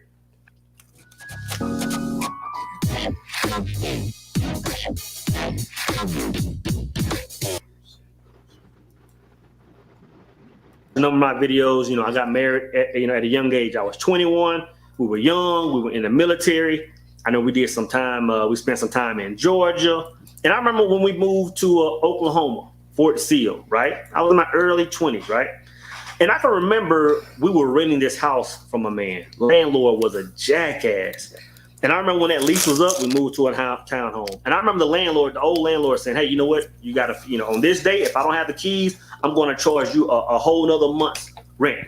And I was like, cool, right? So we got everything moved into the new spot, had a couple of days left. And all of a sudden, man, we went through a huge snowstorm. I'm talking about huge. I'm talking about every single thing was closed. All the stores, you know, roads were shut down. I remember my driveway at the new spot was slanted. My vehicle, you know, our vehicles couldn't get on the road. Nobody was driving, right? And I called this old landlord. I'm like, hey, you know what? Let's let this clear, and then I'll bring the key. I'll meet you at the old house and give you the key. And he was like, nope. If you're not here by this date, then I'm charging you a whole month's rent. And I was like really? But in the back of my mind, I was like, you know what? I said, you're right. You know, I shook on this deal. I signed the lease. I agreed to this. So you know what? You're right. So I told my wife at the time, I said, you know, make me a pot of coffee. She made me a pot of coffee. I poured it in a big thermos. And next thing you know, I rucked up, put my boots on, put my hat, everything on, and I rucked up and I walked. Now, brother, I'm not going to even exaggerate. It was at least 2 miles one way that I had to walk to go to this old house, man. And snow was coming up almost to my knees. It had been snowing, you know, for 2 solid days, right? And I remember getting there. And the guy pulled up. He had a big SUV with snow chains on his wheels. And he pulled up, man, still being an asshole. And I remember saying, man, I was hoping we could meet inside because I got to use the bathroom. I done walk, you know, I've been walking for a minute. And brother was like, nope. He didn't even get out the truck. I gave him the key, man, and the brother backed out. And I remember, I don't know if y'all ever seen those stickers you see on the back of cars or trucks where the little dude is using the bathroom and he's looking over his shoulder.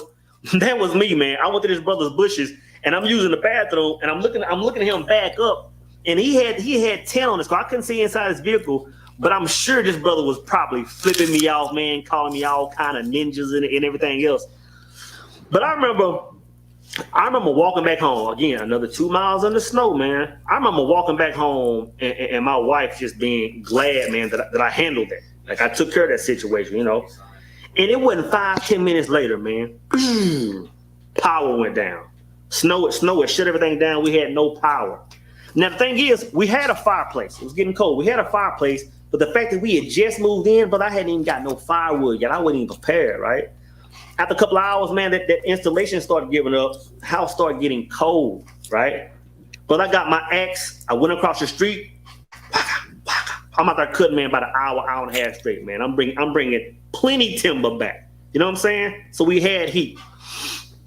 I remember, you know, after a certain amount of time, the food went bad because power was out for some days. Food went bad. We pretty much didn't have nothing to eat.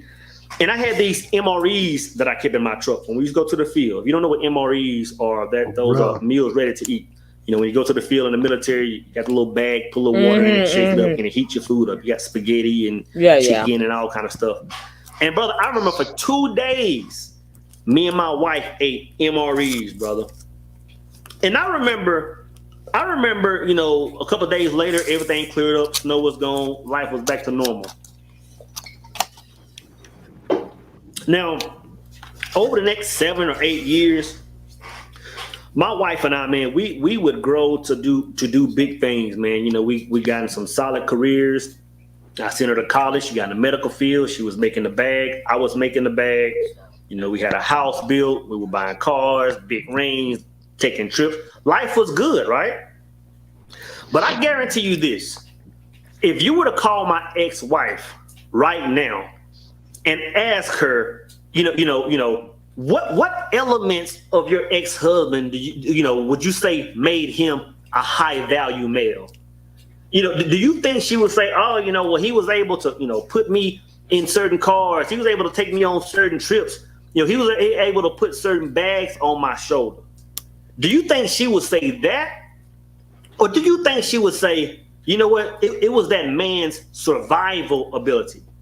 It was that man's ability to make stuff done that he'd agreed to make stuff right. It was his ability to make sure I was taken care of, that I was warm in the snow. It was his ability to make sure that food was going to be on the table regardless.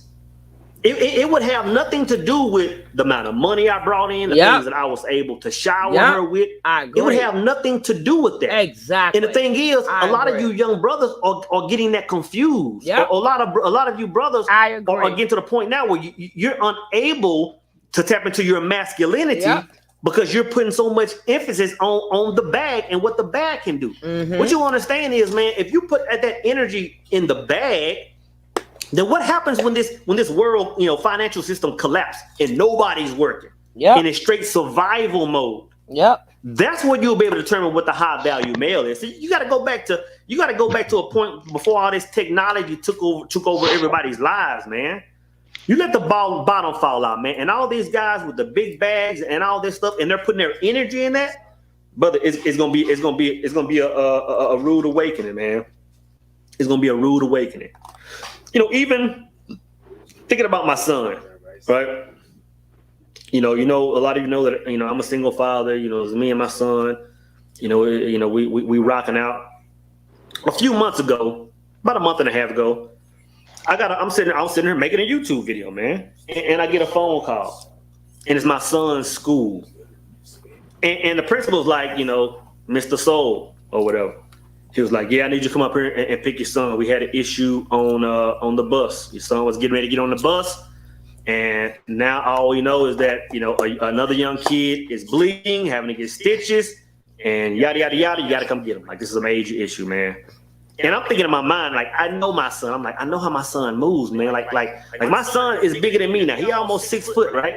But he don't bring no smoke like that. He ain't finna start. So I'm like, something's not right. So I get up to the school. And the first thing that bothered me is the principal and I don't know if he was I don't know what this dude was, but he had I guess he's security or something. He had the walkie-talkie and they're walking my son out like freaking like helter skelter or something, right? And I'm like, you're not gonna even let me come to school. Let's sit down, let's talk, let's see what's going on. They walking my son out, and they sitting there telling my son he ain't saying nothing, right? They sitting there telling me to spill, yeah, your son did this, and now kid is bleeding, and they talking about charges and all this kind of stuff. And I'm like, okay. Now, while they're telling me this, I see this young kid walk out the school. He just, school lot, his parking lot is empty at the time. And this little kid is just skipping and he gets in a truck. Okay. James says, what are you doing? Why time I'm talking, you got to come bothering me? Y'all know my dog always got to make it on a daggone. He makes sure I has to mention his name every live, right? The golden age means the women are becoming uncrystallized. Their second sun, their masculine energy is developing to reflect balance. The next generation of females are going to be like Wonder Woman. Oh boy, we've been Wonder Woman, baby. We've been Wonder Woman. We since we put people got to understand, and I'm tired of saying this over and over and over. But I don't have beef with you guys. I only got beef with that lady Crimson chick.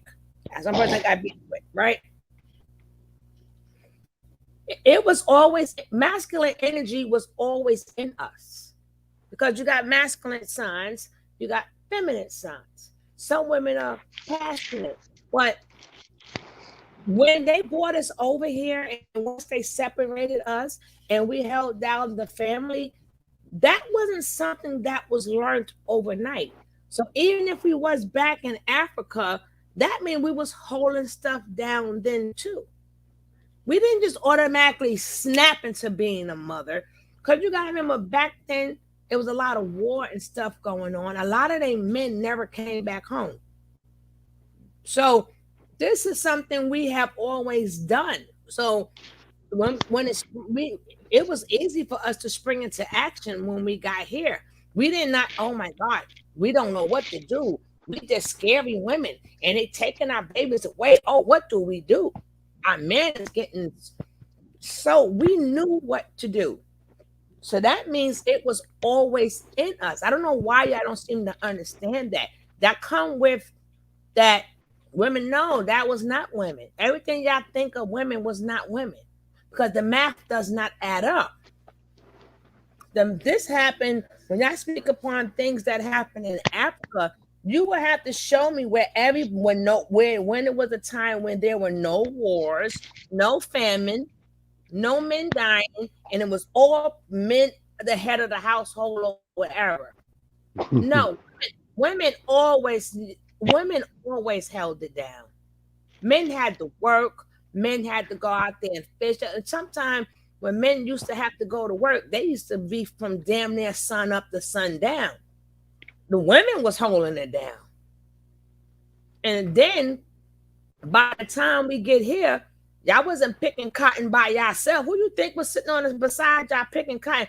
We never had that pampered feminine role that y'all really think that we had until maybe, like I agree with him, the 70s on up. But we didn't have none of that. When y'all was picking cotton, we was picking cotton. And then while y'all was out there working, we had side jobs. We was out there ironing them sheets, going to their laundry, getting paid undercover just to clean these people's house. So I don't know where y'all get this thing where there's all this feminine stuff that women's supposed to do. I can tell you where they got it from. It was the late Victorian era, where they taught this Negro that a real woman was one that was a believer in Christ and was submitted by the cult of domesticity, where she was in these rigid gender roles that literally was even new to Europe, only new to Europe during the industrial era. I again, that's probably what they said and what the roles was supposed to be, but you can't take something out of us that's in us. Yeah, they did say that, but yes, our children still was crying and hungry. So thank you for teaching me about that, being that I took care of all your kids and your kids. So who cares? But I'm saying that men make us we always had it. We was always feminine and women and all this other stuff. Hey, information, man. Check my man out. Hello, my brother. Hey, I got a few. Hey, how you doing, Sugar Love, Bray, Jessica? I just got a few words to say. I get what you're saying, Sugar Love. You're trying to go for specifics as to what did black men do specifically as it relates to black women, and I understand the whole thing about the right to vote. We know that they gave the right to vote to men first, in terms of black men first. But you got to also understand that the narrative of this society was not controlled by black men. We're in a European, Eurocentric ideology and society that was designed primarily, this country we call America, those that were governing it, they designed it primarily for white men. And they didn't even want to give white women the right to vote, and they gave it to black men, who they called 3/5 human beings, as well as women. But then in turn, they still gave it to a man, because you had white men who, for the most part, were still coming at things from a more male ideology. And at that time, they saw women as beneath them. So even their own women, they saw as beneath them, even when they gave black men the right to vote. I think that the conversation that you're having here, we're having a conversation as to what black men did for black women, but you're talking about it within a white paradigm, the world that we live in, that we never were in control of. Now, when you say, what did we die? Did we sacrifice?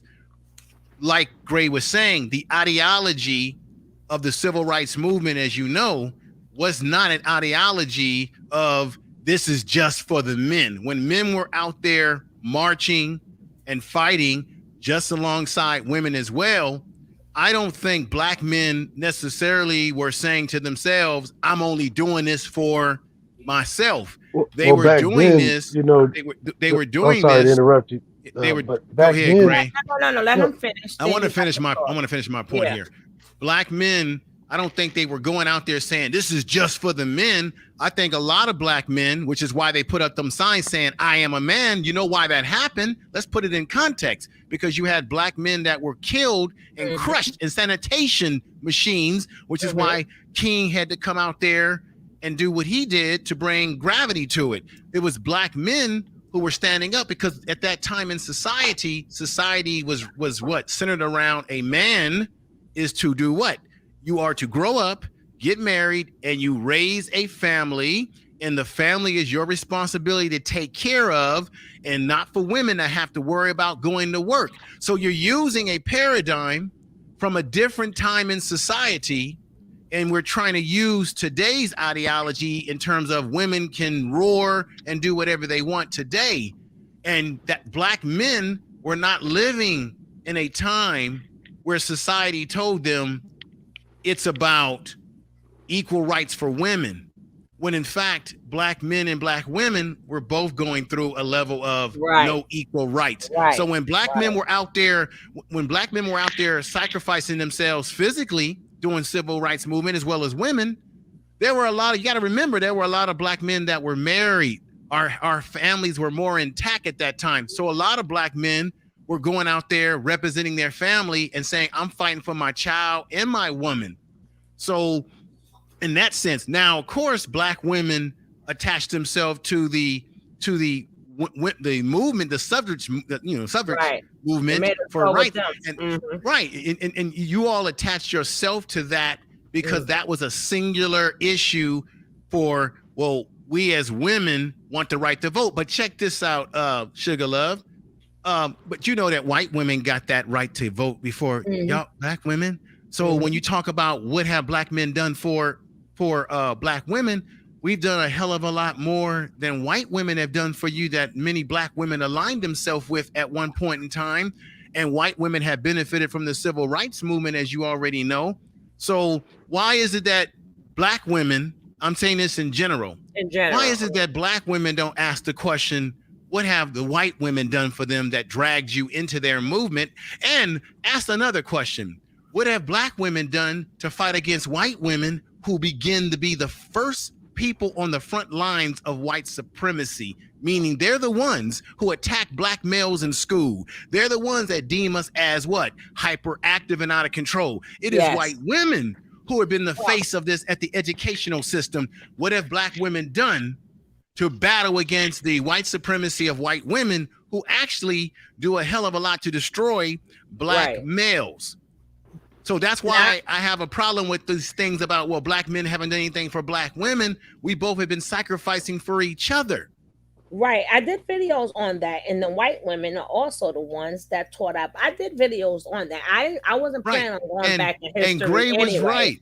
Brother Gray was right. Back in the 1800s, black men took, there's been many examples where black men took up arms against white society when white men were attacking what? You got to remember the structure in those times. It was about family. So if a white man tried to attack a black man and his family or come into his house, the black man took up arms to protect woman, young boy, and wife. Black men at that time were always trying to fight for the honor of their family structures. At that time, I'm talking about at that time. No, you're 100% we live in different correct. days. Right, you're 100% correct. I have done videos about that, and I never did like the fact of when I was growing up, and when and then our young boys was growing up, our teachers was white, so they could never understand our black boys. But I wasn't planning on going this far back in history, period. I was just basically saying how we feel as women now with all this new blasphemy according to the manosphere, the disappear. And I'm just saying, as women, this is how we feel. We feel like we've been raised enough. When do we can we just be grown? Not according to regular men. I'm talking about people. I'm talking about people who chooses to be in the red pill or this pill or that. I'm saying we Sugar tired love. of it. Get out of these. Let me just tell you something, and I'm going to get off of here. Don't use the narratives that you hear on YouTube, the goofy labels that people give each other, because we know that people use labels to make themselves feel good about themselves psychologically. So you give yourself a label when deep down inside you're really hurting and you really don't have real identity, because you have to identify with something to make yourself feel bigger than what you are. A man does not have to call himself a red pill to prove that he is a man or that he's alpha. An alpha doesn't talk about it. An alpha engages in actions. Don't listen to what people say, listen to what they do.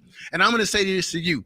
When you hear these things, ask yourself this: what type of black men are you talking about?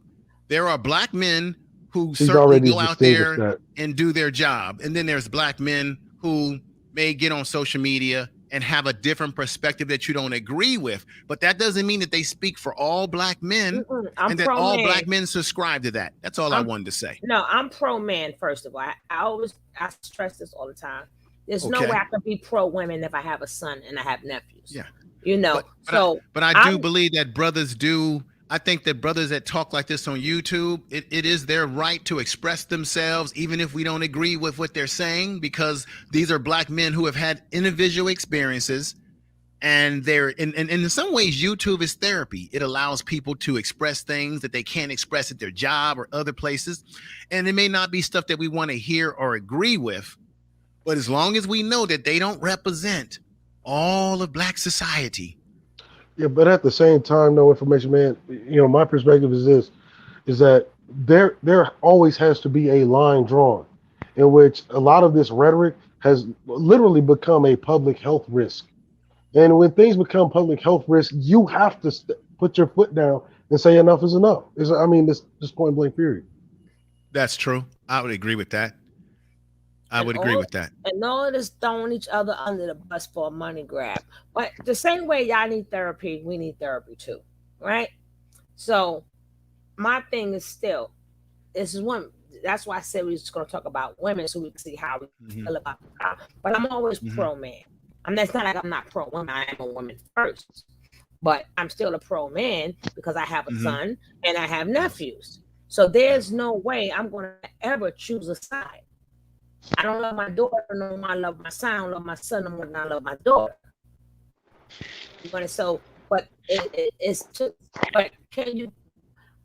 the point that regardless if it's true or not true, men have made us feel to ourselves, not me in particular, that we are the most unprotected women on the planet. And we also led to believe that the same thing we going through, everybody goes through, but nobody puts their dirt out on their women but the black man. Well, let me just, this is where I disagree with you. This is the difference. Other ethnic groups, I lived in San Francisco for many, many years. I've been around a lot of different ethnic groups. It's a very international city, just like New York. And this is the difference. Other races of men and other races in general, other ethnic groups, let me say that, they do talk shit about their own people. The difference is that they don't tend to jump on social media and talk about it so openly. But within their community, because when I've been around, when I've been around people that I was around growing up in San Francisco, in particular, in Oakland as well, I've been around other ethnic groups that talk a whole lot of shit about their women, their men, all sorts of things. But they don't. But they don't put it out on social media like we do. Go ahead, brother. We the only ones, though. That's even down to the women. We are the only ones that throw each other under the bus publicly. So then, I would disagree with that too, though, because if you look at where they get in all of this rhetoric, right? Like white society literally already had this conversation. That's why you look at white red pills. They have taken white women out of the conversation and just made it about quote unquote American or westernized women. So they just found a way to code up their language when they're talking shit about their own women. And where they get this entire rhetoric is right. But at least they found a way. For example, because I agree with Brother Gray, for example, this is the only thing that's on my tip of my mind right now. When you look at the MGTOW movement, when you have brothers talking about, oh, go get you a white woman. Well, if white women are so great, why do you have tons of white men who have gone MGTOW because they've been tired of white women and they decided I'm not going to be with women like or you not had, white women. Like literally, the men's rights activism literally started in the 80s. While you just now seeing Negroes having this conversation publicly, they had this conversation at the political level. Like in the 80s, they started trying to rescind things like Roe v. Wade and women's choice and talking about reproduction rights for men. They were talking about that in the 80s, talking about how white women wasn't shit because of this, that, and third. And then, they got docs for hate speech and people started having their identities revealed. And then they found a way to code it up. So they had to take the words white women specifically out of there. Right. Then maybe That's you absolutely guys right. should try it. Yeah, but I should try it too. Well, the Negro hasn't learned that trick yet. That's the point that I was making. That we only been a man and a woman since 1950 something, because we were 3/4 a human. So we're learning. We're in the process. We're learning now the American ways, because and their system. I would say historically, black men, we have been men for a very long time. We have not been deemed as men under the European narrative and construct of America. So within American construct, they deemed us as 3/5 human beings and not even a man, right? But if you look at the overall history, before Europeans took their reign of power, black men overall, as a race of men or what have you, even though we come from different tribes and various things, we have actually been the most masculine on this planet. And that is the reason why they want to put us in dresses. When you see rappers and entertainers in dresses, that's why they had to strip us of being identified as men, because quiet as it's kept, Europeans, white people, white men in particular, have always been threatened by our masculinity, and not to mention the fact that they're concerned about their genetic survival, that we can outproduce them and even erase them off the earth with just our ability to engage in, procreation, and we can reproduce ourselves. Why do you think the beauty standard thing is such a big deal? Like that's a white woman thing to say this black woman should not be more beautiful than me, so let me attack her hair. If you're a black woman, you go in with the natural look. Oh no, that's too ethnic. And that's where the whole straightening combs and the perms and all that shit. That's an attack on the physical beauty of the black woman by white women. And you know what? I don't hear none of these niggas calling white men simps for literally upholding that. But that's what they did. But if you look at it, the way I look at it is this: the Negro, we just late to the game. They haven't, we haven't learned how to code up our language to be able to get our points across, and we haven't learned how to have a conversation in which everything isn't down to gender. Like I've noticed this in the last, 10 years, where they just don't even want to talk about the overarching issue, which is race, racism, systemic abuses and discrimination that affect the whole of black society. No, it's easier to focus it down on to one gender, right? And it's really kind of a shame. That's why, they keep saying the black man's laughing stock of the world, because we're the only ones that haven't learned all of these tricks that white men have already been employing to get our points across. And we're being so loud that we're literally exposing our overall weakness to the world. And so now whenever, if I want to say generate money, and this is how other groups generate money off of us.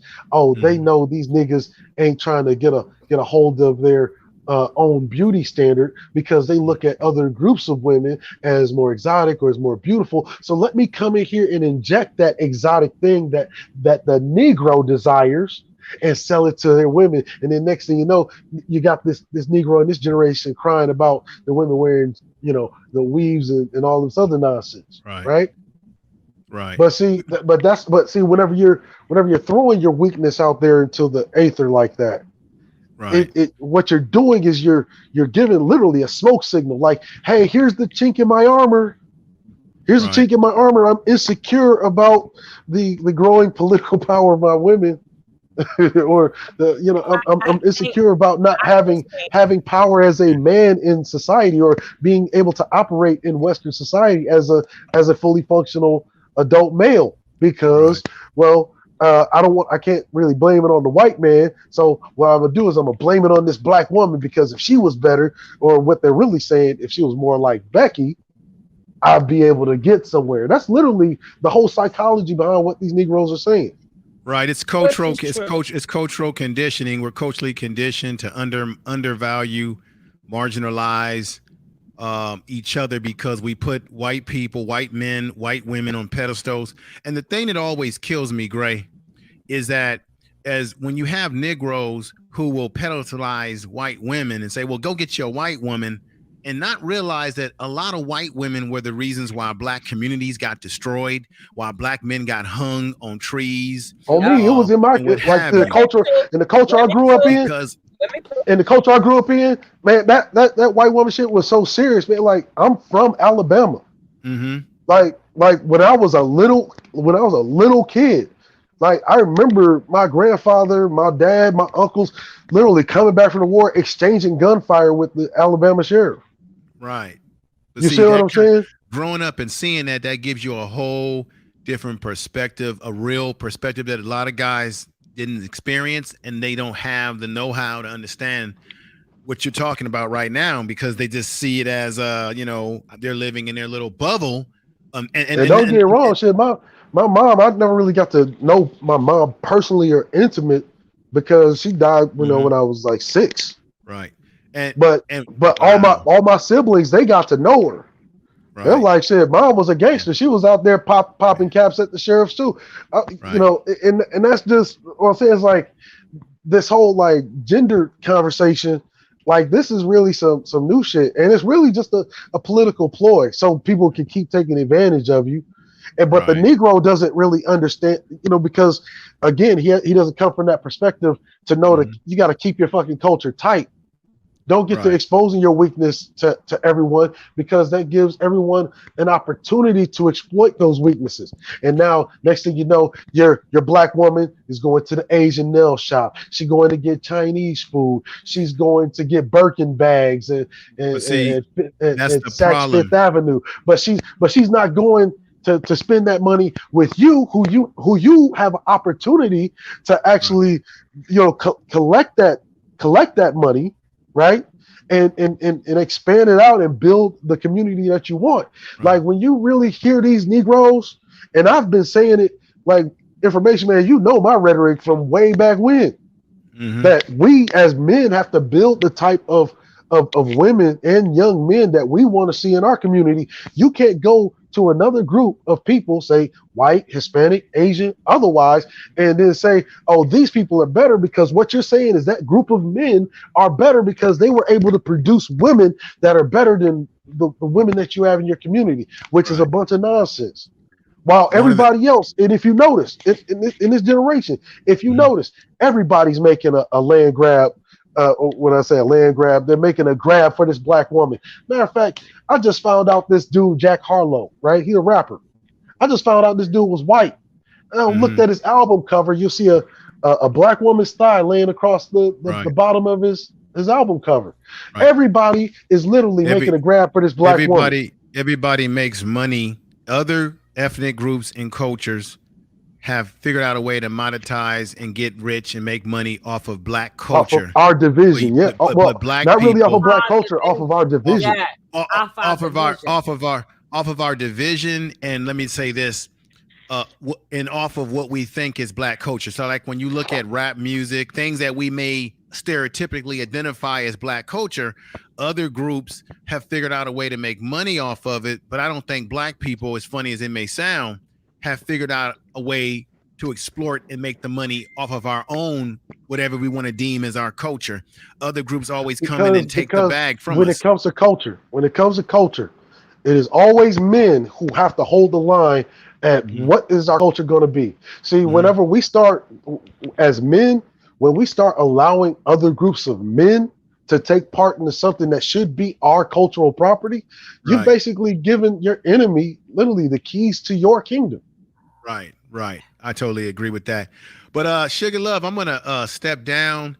Just let you know, for me as a man personally, I love black women. I love our community. But what Gray is saying is true.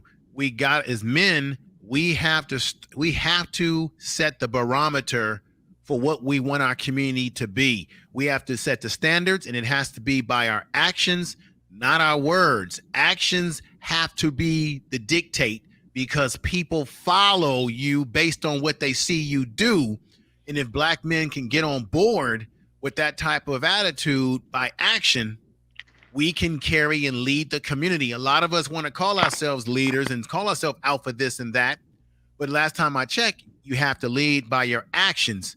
If we don't like what our women are doing or how our community looks, we have to be the barometer of that change. It cannot change by itself. Cannot change by itself. But on the same token, in the state that we as a group of men are in now, we don't actually have any authority to tell this black woman shit whenever she goes to every other group to get her needs met.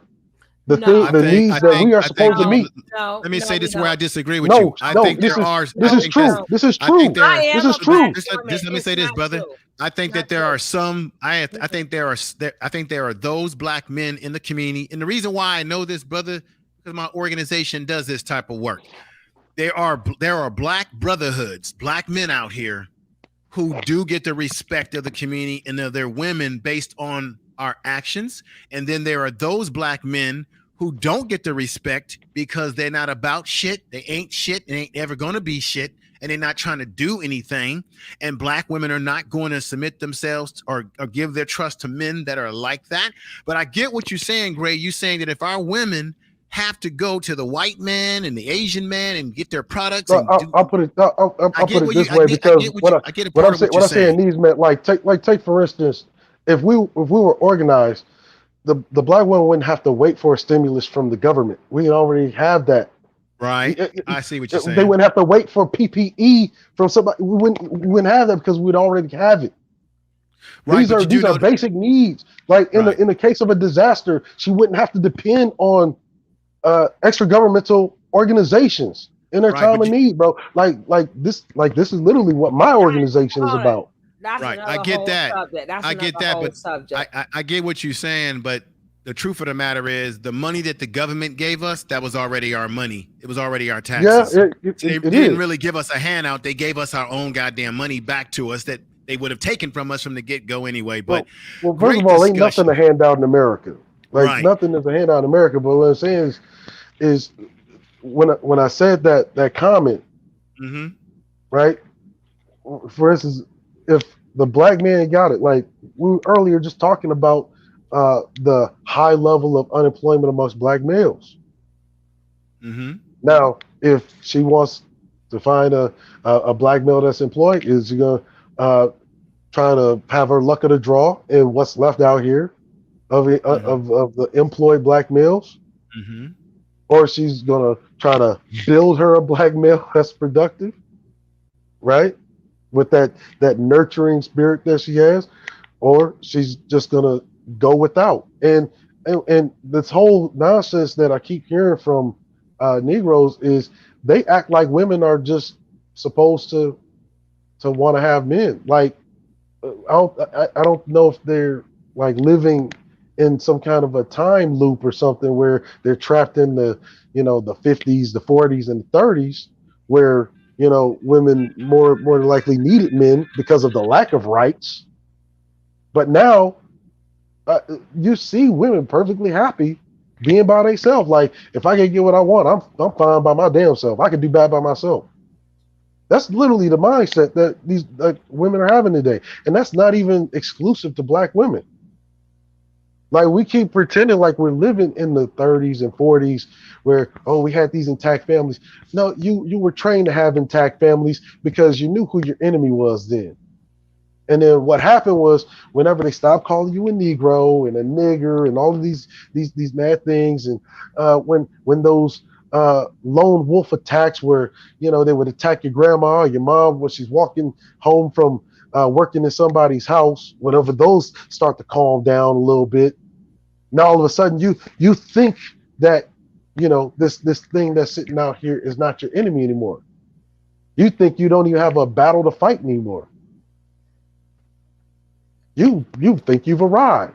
As a matter of fact, you think you've arrived so much, I might as well go and get me a white woman. I have that luxury. Hey, why do I need to fight for black rights anymore? We've arrived. We can openly walk around and sleep with non-black women. And then what happens? That blinder. I think most of the problem has gotten to, like this conversation we speaking of we. And other conversation is men or women. See, we got to get back. We forgot that it's a we. Whatever y'all go through, we went through. Whatever we went through, y'all go through. Because a black man, a black woman, we are the same community. Even if we don't know each other, we're different communities. We're still one. So when you separate yourself, that's our problem. We keep separating ourselves from each other, and we're not speaking upon we no more. So that's why we're not fighting like we used to together. We're fighting. Yeah, which means that you're gonna keep losing the game the more you keep trying to create these separations. And you're gonna lose if you keep trying to separate yourself. But for some men, that's a beautiful money grab, because like I keep trying to tell them, if you got a bunch of men in there, it's only if you're calling yourself an alpha, then all the rest of y'all must be beta, because it's only one alpha man in the pack. There's only one alpha man in the pack. So if y'all are following behind him, you from beta. And I don't even use them Greek terminologies anyway. I believe a man is a man, a woman is a woman. But I just think it got so out of hand, and now the woman is not picking up on it, picking up steam on it. So we keeping this debate. They don't have to even divide us no more. Back then they separated us, and if you had a nice body and they felt that you can lift and work in that cotton, or you a white man owe somebody else a debt, they'll sit up there and send the black man over it. So every which way you turn, we have been divided. We only had a small gap in time when we wasn't divided, and that's when we was the best. When that time when we had to pick cotton together, when families had to do things together just to eat, a woman and a man, things were different.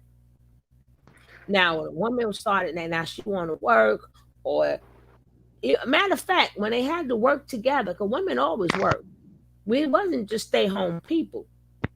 When grandma, great grandma, and great grandpa had to work together, them 18 hours, they spent time with each other, they got to know each other. It wasn't no you was leaving or something, because hey, we had to both be to work at the same spot in the morning. But I think that's what the confusion. My job is to associate myself with the we. Now, are we having discussion? That doesn't make these discussions our true feelings or whatever. We're just having discussions about what's going on. But the we people got to find the we people. It's we, the people. We, the black people. So when a man speaks, other cultures know they're speaking upon me and a black woman. And if a black woman is speaking, they know she was referring to her and the black man. They must need to know that we are connected, but we are so disconnected. And that's developing more and more narcissistic people, because what's his name? Samuels. Believe me, if he didn't have that following, now you can't tell him. Suspicious Samuels. Yeah, you can't tell him he didn't God give, but y'all men put him there. And certain women, that's like there's one woman, I forgot her name, but they kicked her out of her own group. She was in a pink pill. They kicked her out, and that's her group. And I'm like, don't tell me. I just don't like. And I'm like I tell you, I'm pure man. Don't tell me, well, women, you got to go out there for your options. They don't want you. They don't love you. Open up your options. How dare you? Do you meet every black man ever to tell us to give up on them? No, no, because again, it's such a big money maker. Uh-huh. It's so much easier to make money and say, oh, they don't like you, they don't love you, and she wants to create a separation so that she can monetize this, probably contempt or disdain that some upset women have with, their exes or even hell their spouses or whatever. So how do I monetize that? I keep telling women they don't love you, don't like you, and there'll be hell. You've seen it here, even in YouTube. Like there was a dude that was in a whole, happy marriage, ran into the manosphere, got influenced by that, and literally started looking at his wife different, and eventually was led to suicide. Like, but you're not going to hear these Negroes take responsibility for that man's death. Oh, he committed suicide. Yeah, he committed suicide because he thought that there was no way out because he keep hearing this whole nonsense about being stuck in the quote unquote matrix. Yeah. So how do you guys feel? I'm gonna start with information, man. I know his time is valuable. How do you feel about the future between the black men? Okay, he left. How do you feel about the future between the black men? Then I'm gonna let Jessica in if she didn't leave, and then I'm gonna let her speak. But how do you feel about the where we at now with the black one, the future of the black woman and black men? So what I see in day-to-day life, like, is a far cry from what I actually hear in a lot of these YouTube spaces. Like, I still see black people getting together. I still see, like black people having a natural affinity towards one another. To say, is everything perfect? No, but there's no group that's gonna just be perfect all the time. Like the way they genderize I'm conversation. saying, do you think these videos is going to slow down or pick up of the division? Is it going to be more or get better? It depends on what the economy does. To be honest, because if the more the economy sinks, the more you're actually going to see that message of division proliferated. The economy picks up, gets a little better.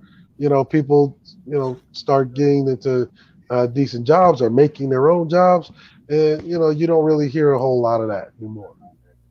People just trying to be left alone and do them. Yeah, but nobody still did not answer the question that I was saying about a woman constantly have to be raised. And I still do think that a lot of women needs are being looked over and always been looked over. And that is true. Who steps to the white women? We stepped, believe me, B. We stepped to them white women too. We stepped to them because we got beat just as much as the black man got beat because they wanted us. And a lot of times it wasn't a nice thing to sit up there and have your slave child look just like your husband. Wasn't a good feeling. So who you think got beat more? Who you think got beat more? Oh yeah, Miss Ann took it out on you. Because she's feeling her stability being compromised with the advent of the slave baby, right? That her husband made. So that wasn't a good feeling. So we not, my thing is I don't try to compete who had it the worst because I think that's for me that's useless. Now if you're telling me what you went through and I'm telling you what I went through, to me that sounds better because we still went through this together. They got to bring down the black man. They know we just as strong as the black man. So they want to bring the black race down. So Not why do you think you make 70 cents on the dollar every white man make? Okay, like you gotta understand, like black people in general have always looked at a threat, and this is why I like to think of the more positive things of black society. If you look at what Black America has accomplished in the last 57 years since the Civil Rights Act of 1964, aka the Voting Rights Act, like to now, like we've done more. We've done more with the short period, the short window of freedom that we've had in 57 years than white motherfuckers. Like you seeing white motherfuckers out on the side of the road begging for change. No, I get it, but I get it, but I like to stick to one thing. You go 50 million places.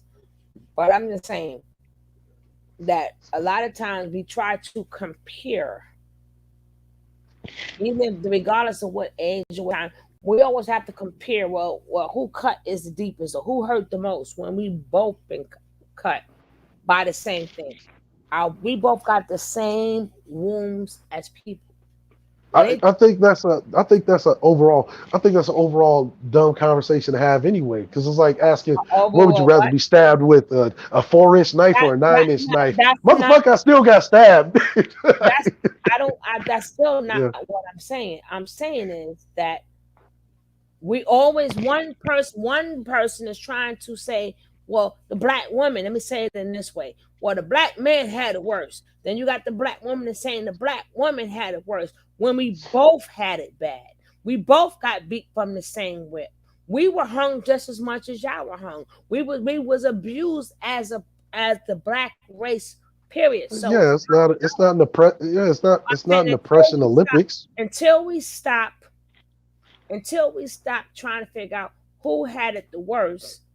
Okay, who's gonna get the most sympathy points? Where it's gonna be really another reason why it's hard for us to come together, because we're too busy concentrating on who had it the worst. So we can go. That's gonna keep this argument going. Cause now you're gonna pull out your ammunition.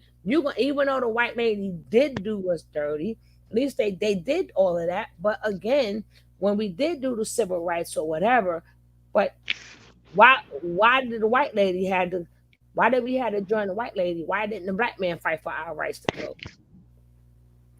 Well, it stands to reason. But, one of the things that dissipated the momentum of the civil rights era was the Vietnam War. And, I think like this, when you try to take the men out of the equation with a draft, and then the women are seeing politically how the ground is really crumbling from under their feet. They're trying to rescind things like that Voting Rights Act in the midst of because one of the things that was on the table during the Vietnam War, right, was to get rid of the draft, because America kept just throwing bodies at the Vietnam War.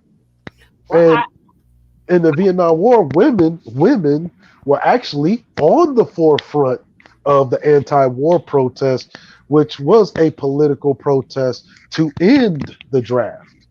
We get that, but us women still don't feel protected. We feel that we are the most unprotected race that's out there. We'll feel that way until we see differently. That's just how we feel. So it's not. So that's why when you ask me that question about how would I feel, I dare not even answer that question, because I don't even have a context to which I can like draw from to know what the answer to that would be, to know how I would. You see what I'm saying? Like, yeah, because I'm personally the same. We was raised at birth. We was raised up until we was 18 by all these people, and now y'all men want to still raise us. But a lot of times, women we know how to sink or swim. We really love your guidance, but do we need it? No. We have always found a way, and not because we didn't need a man, not because we didn't want a man. A lot of our men was taken from us. A lot of our men were passed away. So things had to happen when we didn't have a man. We had to learn. We had to learn. We're always fending for ourselves anyway, but we still knew that house needed that coal, and we had to get out there and chop that wood to make that. We got kids in the house, you know. So, but it's like, regardless of what we say, it's still one side could still say the same thing because we both are the same token. We both is the same coin. We just that y'all on one side, we're on the other side. We cannot split each other up if we wanted to, unless somebody else physically cuts that knife in half. And it seems like we're the ones that's doing it, but it's still not going to work because they don't care about us anyway. They don't care But about us see, as a whole anyway. I look at it in a more a different way. I look at black people are on one side of the coin, and the rest of the world is on the other side of that coin. Right? No, Because it's always been black Americans against everybody else. well, they Like, they own they're their own coin. I'm speaking upon that one coin, one black man and one. But we are the same coin, black people. Just the women is on one, but we so that's why we're gonna keep getting treated like that. Because everybody do have their problems, and whoever said it first, I don't know, was you or him. We have to learn how to in these days do it a little bit better and keep our business in house instead of out the house. We still yeah, have like to do that. I talked about this. If you look at like the COVID crisis, right? And I kept hearing that narrative, and I always hated that narrative about how why don't we be more like the Asians? Well, say Rona, don't say them words because they like to spam your channel for that. I don't know oh why. well, yeah, the Rona, They right? from And see well, this Rona thing yeah, but literally just lifted that shimmering white veil off of everybody's shit. Like you saw how unprepared the government was. You saw how unprepared hell white society was. You had white motherfuckers went around here talking about the road is not real, spitting in people like, and they're doing this to each other. Because before that, you listen to a lot of these niggas, you wouldn't think nobody else had any problems but niggas. mm, I just think that like, and I don't like when men figure you have to come with a certain mind level. And if I feel like if you know more than me, then like me, when you said something to me, I didn't know the answer. I Google it. I think you the people can learn and mature. Stop looking for a man or woman that you think you're gonna pass up with a good thing because you're saying, "Oh, he ain't on my level. She ain't on my level. He don't look that good. She don't look that good." A lot of But good yeah, I've always men. been against that because when you look at Black America, we all on the same level. Like Mm-hmm. there is no levels to blackness. Like blacks are marginalized across the board. Like There's so why you say, oh, gotta get on my level? Like didn't we just see one of the wealthiest uh black motherfuckers like literally get accosted in front of his own house, Dr. Dre, mm-hmm. by some impoverished white dude that was in front of his house begging for money. Mm-hmm. Called the police on the man in front of his own house, had him treated like a common criminal. No, because some people Like it's think because they read the book first that makes them smarter. No, I'm just saying that using it as an example. So I'm and so you had smart because I read this book. Not okay. I can read it too. You're not smarter than me. What? You just read the book first. I mean You you had one of one of Black America's uh you know I wouldn't say greatest, but he's definitely a notable journalist, Louis Henry Louis Gates, mm-hmm. accosted, and he would be considered a great journalistic mind of our time, being accosted on his own property Police accusing him of breaking into his own house. Like this is a well accomplished man with many accolades and medals and yada yada yada. Like so, when you're talking about there is no level. Black people are on the same level. That's why when you look at our millionaires, we got the poorest millionaires, we got the poorest billionaires. You don't have you know you don't have a black version of Bezos or Jobs or Gates. It doesn't exist, It and doesn't that's due exist, to but you that's do due have to a marginalization. That's yeah, due to marginalization. but like I was saying, I still think a lot of major problem is a lot of people wonder about why they're not married because y'all put an unrealistic thing. Men and women put unrealistic rules. First of all, they put, oh, I want a man with money, I want a woman with a nice body. I want but nobody says I want a good woman. I Oh, want so what you're saying is that they don't actually have any original thoughts of, or they don't have any original things that they want in a woman. They just have all of these superficial things that society told that them they go should both want. ways. It goes both ways. It goes both ways. I'm thinking because women that will do the same thing and they pass out. Like when I speak, I always make it my business to say we because everything which one can do, the other one can do. Same token, but you got a lot of women and men who miss out on potential good people because you put these fake fake standards there and what you wanted. Now all of a sudden want the high level man and they forgot about the good old bus driver. You know what I'm saying? Maybe that bus driver was But better see, for if I was taking public transportation, the bus driver is the high value man because I need to get to where I need to go. you. Thank you Right. very much, brother. You the high value man in this situation, my brother. Appreciate you. Yeah, but for some women, that's not enough. Sometimes you just not meant to be. Sometimes it's just it is. Some women luck up and they get a man with money, but we don't know what the problems that they go through. So how do we know But that? How do we know look at what's who good? they But have a tendency to listen to. They listening to this suspicious Negro, literally keep them in the same box that they've been trying to escape out of. It's these bullshit rigid ass standards that was set by society. That society said that Mhm. this is what you should want. You gotta be fit. So you got this suspicious ass Negro asking what a woman's dress size is. Why you want to borrow the motherfucker? and then Like and then you was something else you said you was right on. I totally agree with. I just totally forgot. But I just like remember I don't know who listening to my playback, man or woman, so I have to keep it general as possible.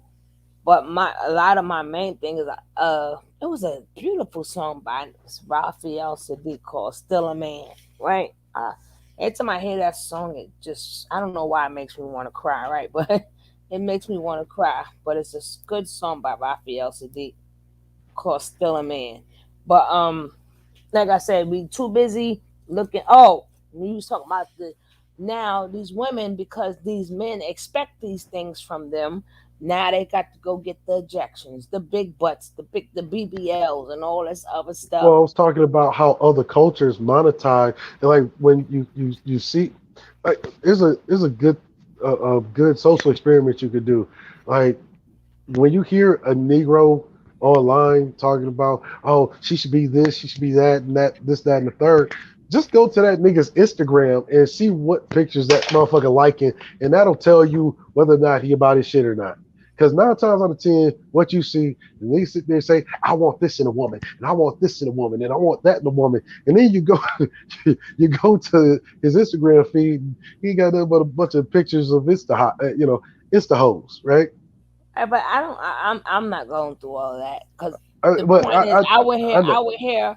I would hear how some people talk and like if you defend women or you defend men or do you defend the race entirely. So I would know if you don't defend the race entirely, that No, means my fight is always for the race. let me finish. Now you got some men, I'm glad you said that. Some people are not for the race. Some men is for men is for the men, some women is for the women. So if I'm dating somebody, I got to make sure I hear the word we, because technically it's we. Once you start telling me once you start protecting men, it's like you just said, F my daughter and F your own daughter and F your own mother and vice versa. If I'm a woman all day bashing men, I have a son. That means I'm bashing him too. I'm bashing my nephews too. But it's that money grab. And it's not going to do nothing but trickle down to more to the point that we're only going to be objects soon. That's how I see the future. We're not even going to, none of us going to see each other as human. I guess I have a more optimistic view of Everybody the world. says that, but I call it like I see it. If it doesn't come out like that, it doesn't come out like that. I only call it the way I see it. If we don't learn how to start appreciating our man and appreciating our woman, and all we doing is listening to these songs that don't have no love. There's no love songs no more that make you like just want to just snuggle up with your women or just hey come here and I just get that little damn. We don't see that no more. So I just see it as we really going to just see each other in the future just like we objects. It's I don't I just that's just what I see. If it's gonna be like that, I don't know. Change if I'm still living on this earth, change my mind. Change my mind. But I just don't see it. I don't see it because you see more and more channels popping up now with well this and well that. And both of us have a legitimate argument, but I don't have if I'm talking to somebody, I don't have time for that. I don't have no time for no man to tell me a man. If I'm looking at you. I know you want. I don't have no time to keep saying, "No, I'm a female." You looking at me, you know I'm one. And we're not going to get through this struggle together. Then you telling us what a man and women have all of these programs. I'm like, make your own. Women have all this support, help. Then make your own. It's like I don't like when men keep Well, telling us yeah, what we have when you yourself can go. If you see a shortage or you see a need, then you should create that need. right, right. Which is my whole point, right? Instead of having your business out in the street, what you're doing is you're giving insight to say some foreign entrepreneur that want to monetize that division, and they're gonna do it. But my men think you got the regular men out here. You're gonna look past everything God done had come past you. You let it walk on by and ask God why I can't find a good man. And he like I done sent like 10 men to say hello to you, but you sent them all away. Don't ask me no more. Yeah. People need to stop. Yes, Blanche. We need to. That's why I want to make sure I have my own chats, and I got to make sure that it's not about the separation. I'm not doing that online. Listening to the dating coaches and most of them telling it, yeah, Right. lipstick likes, And the yeah. dating coaches is the worst. They Mhm. telling these dudes, "Hey, lead with your wallet," and then want to cry about gold diggers. It's like Mhm. why you keep listening to dudes that tell you to lead with your wallet? And then Because you don't want to give the like I ain't paying for it. You paying this man for it for him to pay for it. Shit. Kevin Samuels is starting to get paid good money to pay for some vagina. But he's telling you not to, but y'all paying him money. hold up, pause. You know damn well, suspicious Samuels ain't paying for no vagina. He ain't getting it for free neither. No, who said that he was seeking vagina? Well, I We don't know we know he after that bussy. no, I'm Like just why we regard pretending like we don't see what no, we but see in this I'm just suspicious saying ass Negro? I'm just using it as an example because I look when you look in this chat, $99, $99. But you quick to say I'm not paying for no. He's telling you not to pay for this, not to do this, not him, but a lot of them, the pink pills, the madness fear, the magta, all of them telling you what they're not gonna do for a woman, but they sending a bunch of money to a man. You know the real way you should look at any of those dating coaches, no matter if they male or female. What they're doing is like trying to cause a bigger chasm to monetize your pain, your trauma, your frustration, right? and it's a big thing, especially with like dating coaches. It's an old high school game that we used to do back in high school. Like say there be a new girl in high school and she's looking fly, right? Yeah. It'll be one thing and say, oh man, she did such and such and such and such. Oh, when she take the makeup off, she looked like a troll. And then try to drive the other guys kind of away from her. And then the next day you see this nigga walking, hand in hand with the chick, kiss her on the mouth. It was like because that's really what the psychology of a date coach is. They're projecting their own fears so that they can monopolize your pain and trauma. That's all it is. And then now women like listening. The men is getting paid talking about us. Well, let's start getting paid talking about them. Cause that's like I told my son. I said, let me explain something to you. Don't you ever sleep with a prostitute.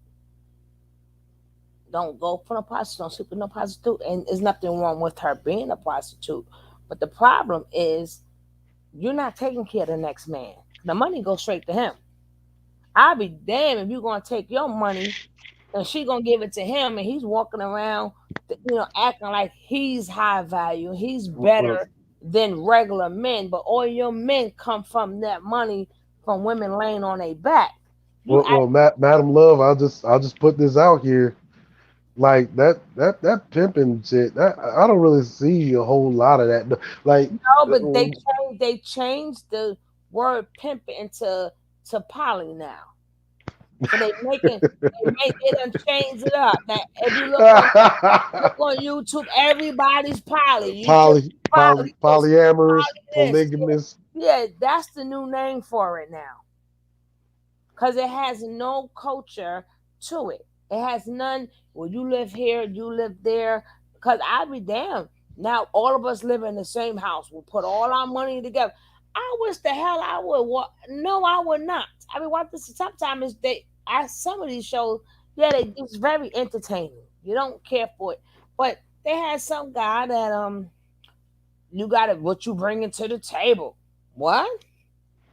Yeah, I remember putting that argument down. Then the way you got to give the money to them, they have to control it. I'll be damned.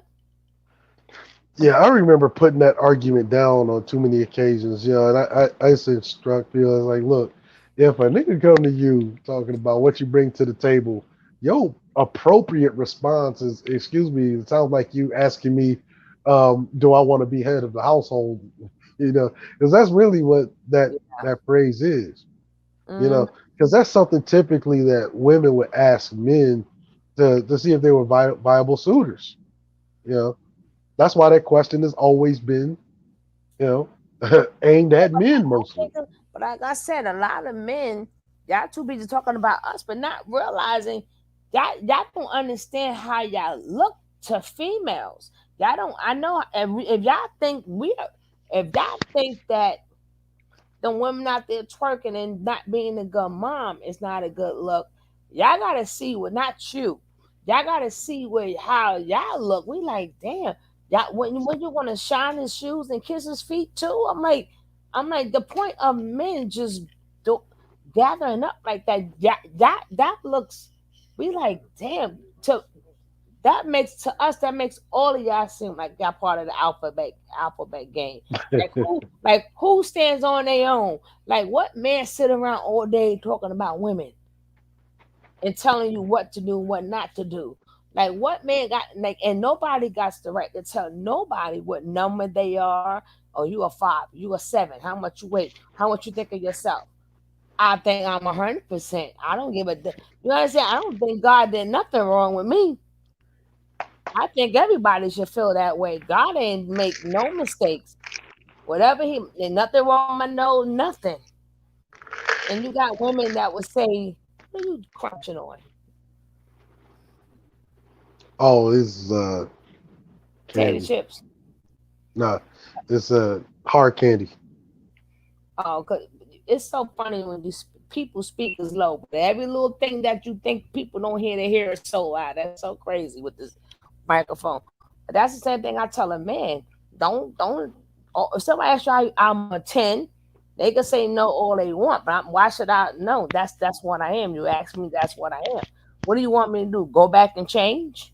To who? Then you need to go look for who you want to look for. But that No, you leads know, see a sign of mental illness is, that's what I you was know, getting ready to say. A lot of people don't realize too, when you want them good looking trophy women and you want them high profile men, not 8 times out of 10, they are narcissistic. If you get that good, and it's like that's why they codepend on each other so well. They both the same. Cause, but you have to. For me, like I said, the conversation that I have, it always has to be a mutual. I want this platform to be to whereas we can sit down and listen to each other without just listen. Like we didn't even let Jessica finish what she had to say. Hopefully, when we come back on like another day, she can but yeah, express herself. I'll drop off as No, it's actually getting late out. for me. No, it's getting late for me too. But no, she left already because it is getting late for everybody. But we wanted to make sure, like, the man can, because we'll never understand each other if we don't listen to each other. We don't have to give dates and times and this and that. We just have to learn how to, because we don't know how y'all. We just want to know how do you feel. So that's why I said some panels are going to be only men, and some panels are going to be only women. Because if not, we're going to it's inbreeded in us because of what's going on for us to go back and forth, back and forth. No, we don't need to. We need to fully hear what our man is going through, not our man, but what our man is going through, how our men are feeling.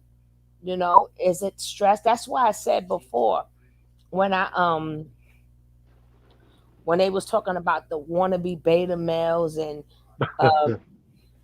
no, but this lady right here, oh God, she just pisses me off. I swear. This other lady pissed me off even worse. And she got the word doctor in front of her name. I'm like, the nerve of this chick. I've been going at it with all these people. And I go at it with women the worst. I don't go at it with men too much. The doctor, Yeah, I'm going to show you her right now. But she a go by. doctor of what? I got to see her. You can call me wrong if you want to. I don't care. Right? But my thing is this has to be a platform. At least you know, hey, I'm a man and I know she about the man. I know she about the unity. So I feel comfortable here. I feel comfortable. And then okay, I heard something. Maybe I would try to do this differently. You understand what I'm saying? Because sometimes that's what we have to start doing with each other. And we won't know unless we listen. And you can't understand a woman from talking to a bunch of guys. You can't. Well, the narrative is, especially for social media, is, and I know this is with a lot of dudes. This is why I just like, I just say it quite plainly. But the moment you get to critiquing dudes, even as a guy, like I'm talking about my own specific demographic, and you have niggas like, hey, you ain't supposed to say that. Oh, you a Just give me simp. 1 second. You keep talking. Because this online Negro, and they know who they are. I mean, gets real defensive. Can't have any critiques of black men. And then the shameful part about it is whenever you have women that will co-sign it, even though the Negro is clearly wrong. Misrepresentation of facts, misrepresentation of history. It's like don't even know how society works. Don't even know how politics works. Could tell you, all of the names of famous people that got divorced, right? But then you ask them, well, who's the mayor of your city? Who's your governor? Who's your your senator or congressman? Couldn't tell you any of those things. You always be weary of the phrase, this is what you need to do. Because your response to that should be what you need to do is shut the F up.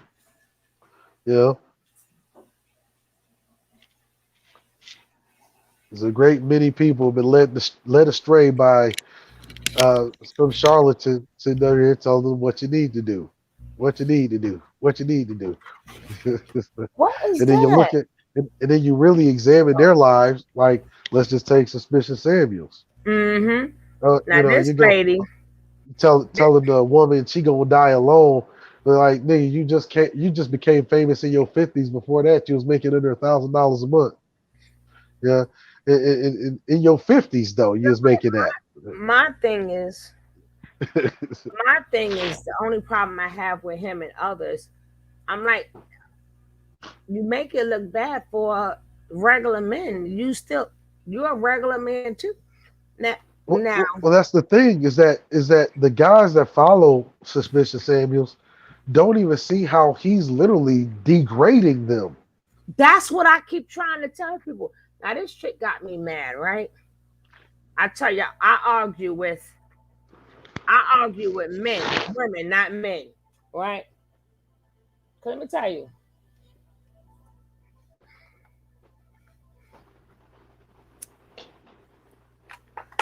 somebody, God damn, like somebody asked me, like, far as, because I'm very like, I speak my mind, right, and I say what I gotta say, right. So I said to somebody was asking about one of any of my exes. I said, "Do you know I've never had an argument with my ex? We never argued." They're like, "What?" I said, "No, because I know my role. It's not like I know my role, but I feel as a human being, somebody should not have to ever walk in a house and gotta, you know how sometimes like, damn, I really don't want to go in there. Shit, you know what I'm saying? And I don't never want a man to feel like that. Not because he's a man, but anybody who comes into the door. Nobody wants to hear that shit. Now cooking, he better know how to cook. Any man out, you better know how to cook, or you fucked up, right? No, I see. The thing is that they keep trying to, like, go for this mirage, right? And they think that a thing like marriage is supposed to be this ever flowing and ongoing happiness with no ups and downs, no trials and tribulations. In reality, those are the things that make marriage actually stronger, Because right? It's like, I said like this: if you telling me about a man role and a woman role, you should never eat out a restaurant ever. Why? Because some of the great cooks are men. A lot of them restaurants are so. Why did let's say that boy was young and you telling him that's not masculine? Who got the last laugh? It's like when you tell a female that's not feminine and she wins that gold medal. Who got the last laugh? Oh, you want to sign my book? No. How my man said you just caught the vapors. Now I had to tell this chick off, right? Now some of the things she might be saying to people may sound right, but it doesn't sound right to me. Remember, I'm trying to break this, and I don't think people. I don't like fakes. I don't like phonies. I don't like liars. I believe in people got one life to live, and whatever God whatever God gave you to do in life, you should be able to do it. Because you're a man, in the doctor you can't say, well, that's masculine. No, God gave her that extra masculinity because God wants her to pull that off. God made that boy a little bit more sensitive because certain things he'll be able to pull off. Nobody don't know what the universe because nobody know exactly why the universe we're born with certain things. And for you to tell me no, we got. But this chick, I don't know if you heard of her before, but did we get into it? Having a conversation no, I've never heard of her. about Dr. Michelle Daff. Yes, we are. Mm-hmm. Because you can help women in a lot of ways. And this particular video, I'm not going to bash her, but I'm just going to just show. And I keep telling y'all this all again. Feminine behaviors are ideal in the workplace, in your friendships, in your relationships, and for yourself. You were born as a woman. You embody all of these things inside of you. But society kind of roughens you up And depending on what culture you're from, some of these behaviors are not displayed as often. So you don't get enough examples to be able to see how you can do the same Wait, thing, is this the right but in one? a way that comes more natural for your nature. Masculine Can behaviors you pause it right there? are No, let it play. What happened? See, like when she's sitting there and talking about, uh, being feminine is ideal, and then the first picture that she throws up is what of the dainty white woman in distress. Like, so even she has some. That's why I said let the video play. I got this. I got this. Oh. doing. They are competitive. They are seeking. They are challenging. They are aggressive. And feminine energy.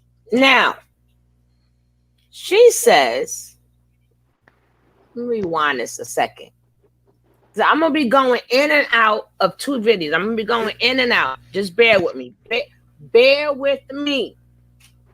To be able to see how you can do the same thing, but in a way that comes more You see how I put it back from up? your nature. Mhm. Masculine behaviors are behaviors that are doing. They are competitive. Doing and competitive. Now, you see where she says, now we're in 2021, right? We are in 2021. Right? I told you, we're going to be going in and out of two videos. Just bear with me. Now, she says, feminine traits, dependent. Male traits, independent.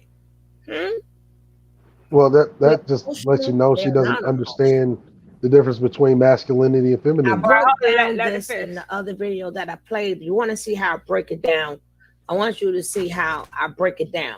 But I'm going to break her down right now. I'm going to break her down. So women are vulnerable, men are strong. Women are nurturing, men are dominant. Women are self-critical, men are self-confident. Women are Nonsense. acceptable, men are rebellious. Women are Nonsense. empathetic. I don't know if I broke it. Hold on. Women are creative, men are analytical, caring for women, ambitious. Now, you see this list? Do you see this list? This is 2021. Now, all of these things that she named, I guarantee you're going to see a whole nother person. When I tell you guys this is a game, this is a freaking game.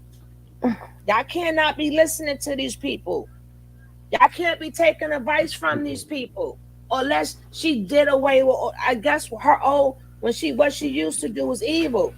She had to explain these things. She probably explained it before, but you need to explain it every video.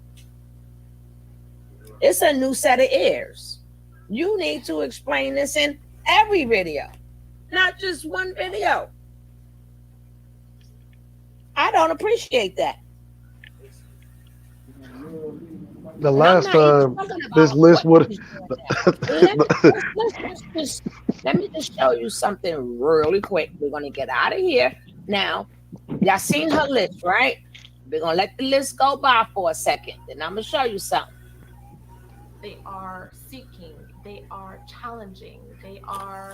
All right, hold up. Well, go ahead. And feminine energy is usually going to be the opposite. So if it's a giving energy, then feminine is a receiving energy.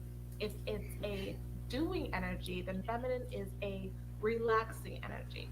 And you see how you're going to need both for different things in your life. Although, as a woman, you're going to have a combination of masculine. Now, you see this, right? She want us to be more feminine. She want us to wear all this makeup. She want us to look so beautiful. These are the things. This is what she's saying. Look at this woman right here. Look at her.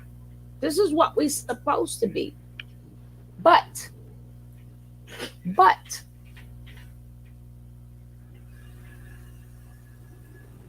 happened? What happened?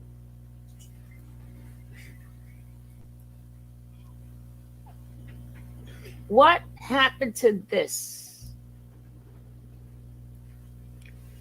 Who is this? Who's this? Hey, brothers and sisters, how y'all doing? Hope you guys are doing wonderful. Do that look like the same woman to you? Pow! Pow, pow, pow, pow, pow. Don't play with me, lady. Do not play with me. No, So what that you look trying to suits tell her me real. is your black was not good enough. Yep. Your black was not. This is the same lady, which I think she is beautiful just like that. But to her, that wasn't feminine. That wasn't feminine enough. Now, before we get back, I want to show you how long she's been doing videos. This is the same lady of the same picture. Too bad I don't know how to do picture in picture. But loving yourself, your color, your kinks, and everything else wasn't beautiful. So she had to cake the face up to call that feminine. This wasn't good enough. Because you couldn't get the man that you wanted looking like that. You couldn't get the man in your dreams. That wasn't good enough. Just the same lady. Now I'm going to show you how long she's been making videos. Y'all going to stop playing with me and stop getting mad at women and talking about women who loves themselves. You were, that whole list that you shown, you need to throw it away. You need to throw it away. Now let's get to her page. Right? Let's get there. Let's go there for a second.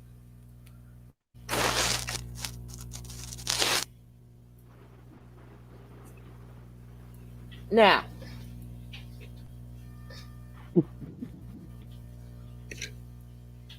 this same woman, Dr. Michelle Daff, isn't she lovely? Look at, she's so lovely. Look at this. Look at this. As we go down, you're going to see this is the fake her. Then we're going to show the real her. This is 10 months ago. Wait, I got to go on videos now. Even though her natural was much more better. Let's look. Now, this is her. She got the little braids in, the crown, the makeup. Look, this is 5 months ago. Look at that. 8 months ago. This is why I'm telling this is very important. Stop masculine behavior, right? Look at that. Pretty, pretty, pretty, pretty. Pretty fake. She's pretty fake. That's what she is. Yeah, but she got all these different things to want you to change your life. When you was good just the way you were. Women learn to receive. Feminine fragrance. How to find your personal style. Now, as of a year ago, yeah, how to sound more feminine. As of a year ago, this was her. Can you guys see that? Within a year's time, she has changed herself dramatically. She was doing the honey with the hair. This is why I say this is all a game, guys. All a game. When she was she was getting good views as a natural person. But that wasn't good enough for her. That wasn't good enough for her. She didn't have all that cake on her face. Let's finish watching this crap. Look at that. She got color. Look at this. She had her hair twist out before. She used deep conditioner. Look at her wash and grow. Look at this. Hold up. These are traits associated with the sexes. But it in her doesn't natural mean look. Right, the I think males she's a beautiful need to woman. develop the feminine. But look, she was tampering with natural, not natural, natural, not natural. But she did the wash days and stuff, natural, not natural.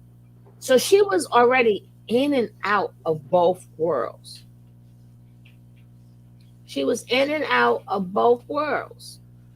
She even had acne, moles, as you see right here. She was in and out. Thank you, Jane. She looks Still, much that's better. a beautiful picture of her. That's really nice. But she wanted to make herself lighter. She had moles all up and down her face.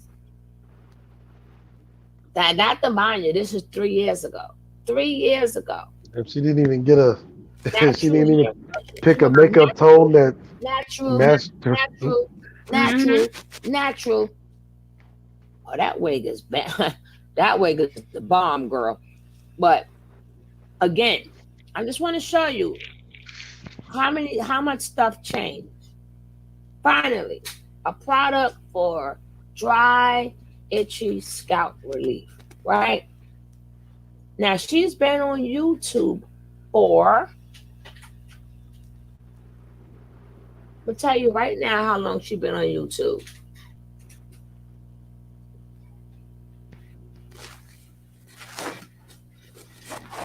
We up to year 5. We on year 6 now. We on year 6 now. And all you see is natural, natural, natural, natural. Natural face remedies. Natural hair remedies. Growing days.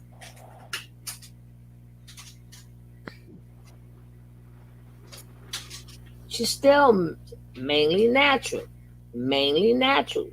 I think, she's so pretty natural. It's crazy. This right picture right here. The no makeup look. Beautiful. Right, and she thinks that she thinks that the pale look is more feminine. Huh? I said, and she thinks the paler look is more feminine. Right. Mm-hmm.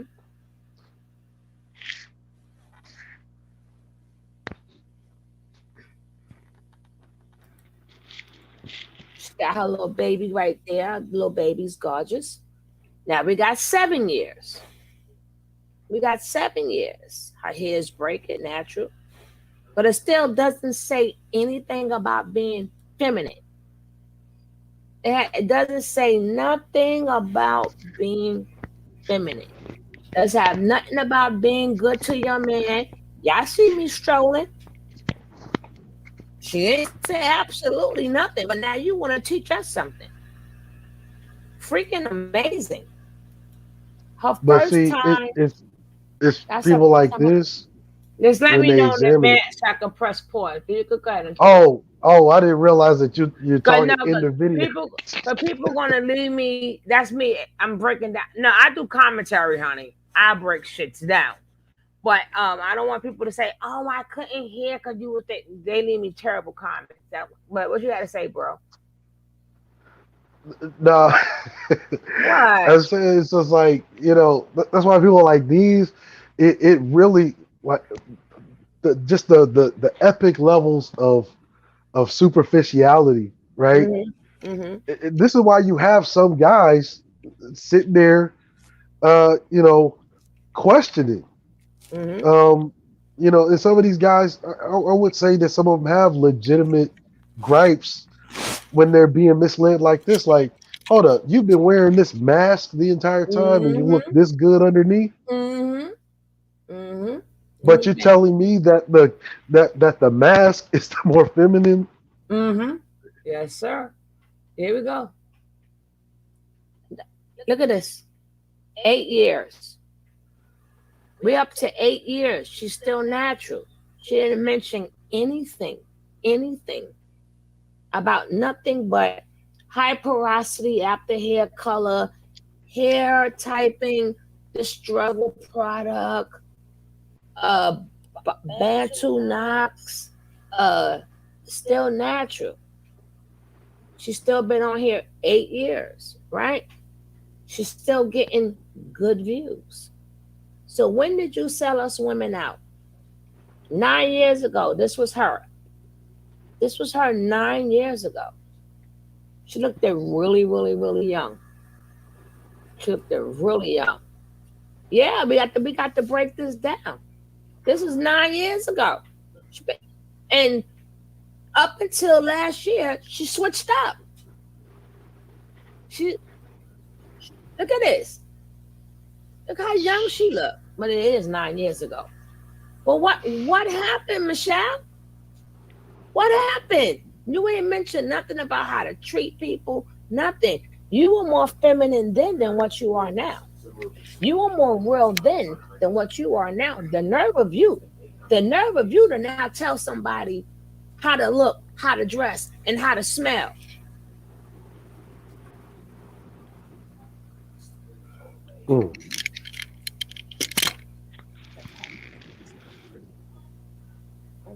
But you notice they all have that same pattern, right?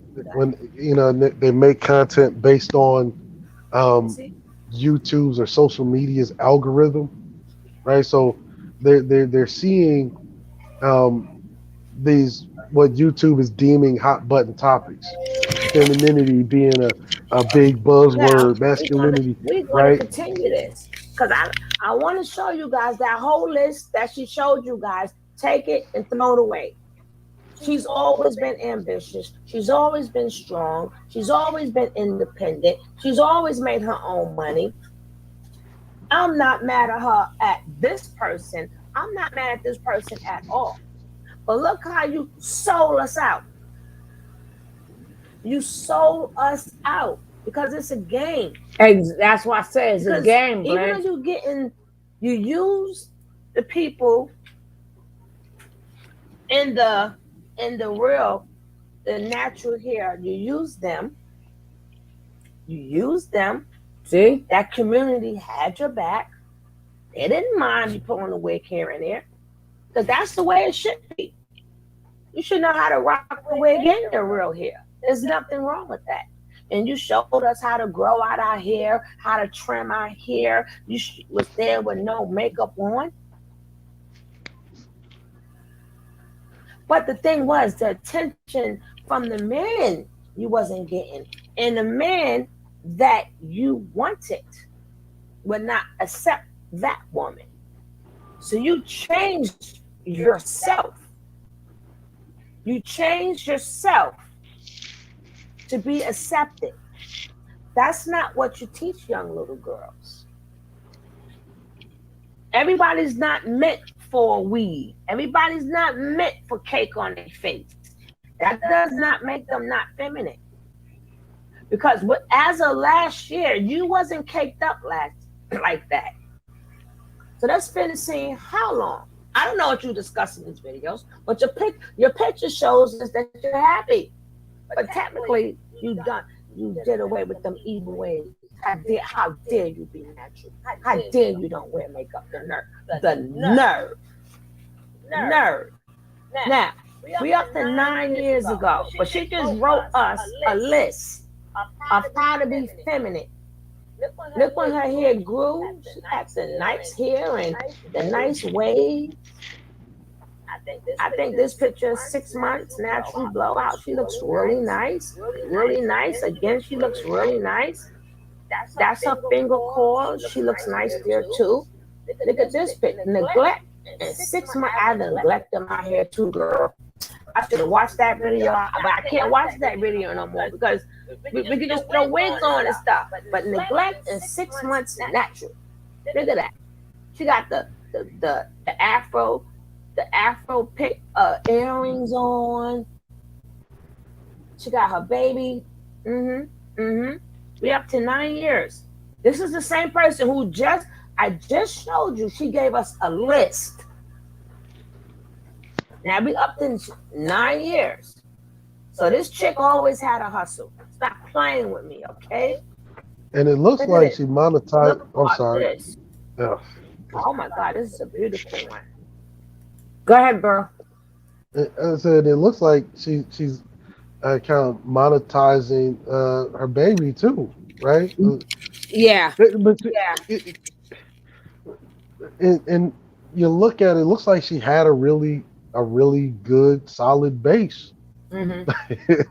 Over flip around and pander really to the least common denominator. Yeah, but she used the natural hair people to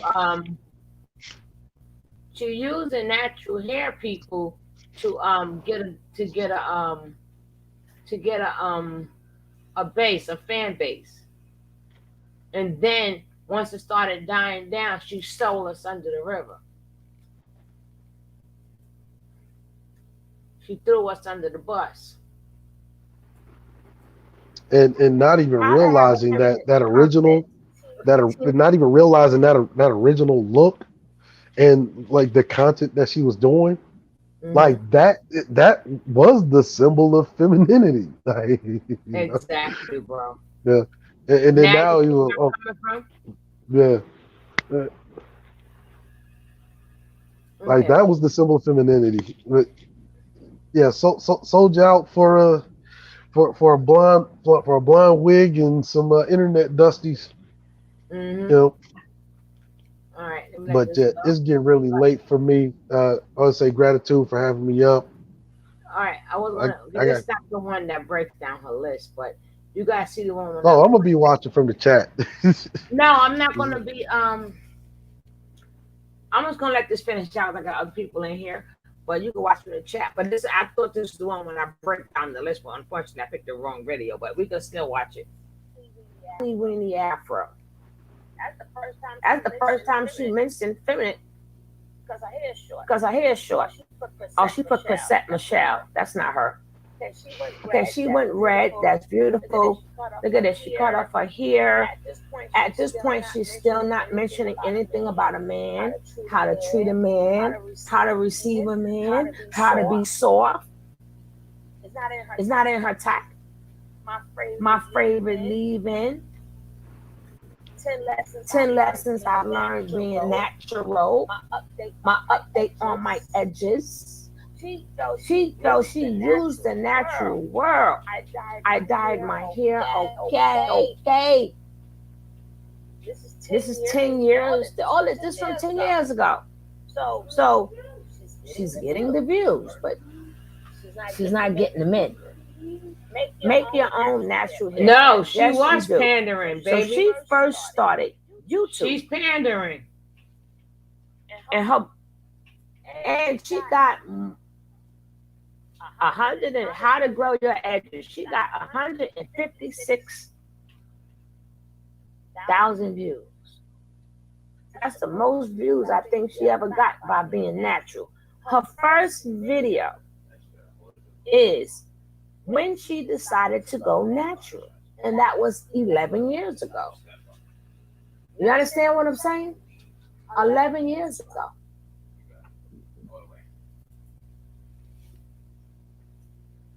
I don't know what that means, but thank you. Her first video was one as she started on her journey. Remember, this is the same woman who gave us a list on how to act. Now, why would you tell us about being masculine and feminine? And you made a decision 11 years ago because you felt something, right? You felt something. Like, this is my journey. I want to show y'all my hair journey. Your first video got the best smile I've seen, like I said. It's not about disrespecting you, but I'm telling y'all, it's a game. They're trying to tell you your black ain't beautiful. She learned that her black is not beautiful. So something clicked in her mind. Something is like, damn, well, why can't I get these men? She's been watching too many of them videos with these women telling you how you gotta look, dress, and feel, and all this type of stuff to get a man.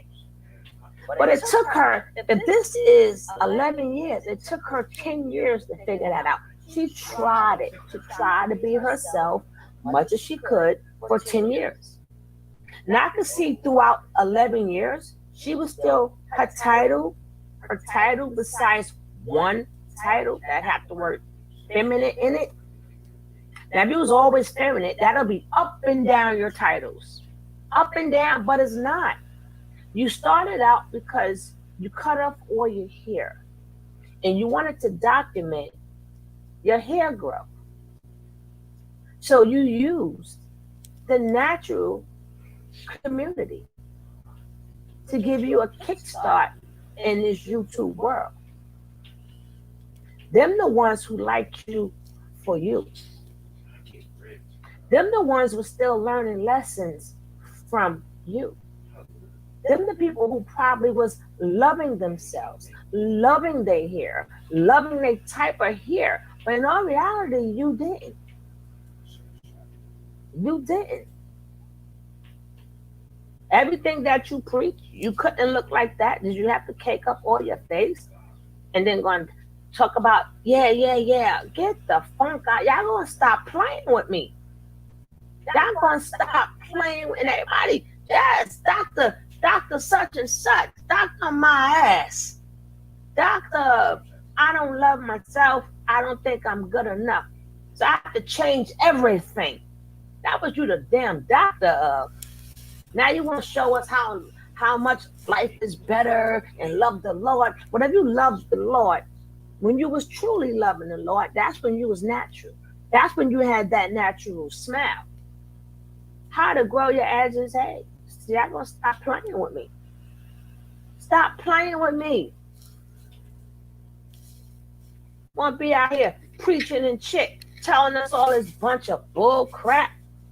When you got 10 damn years, that has nothing to do with what you're doing. It's like two separate different people. Two separate different people. Stop playing with me. Look at this lady right here. Tell me if this is her. Look at that lady. We're coming right back to her.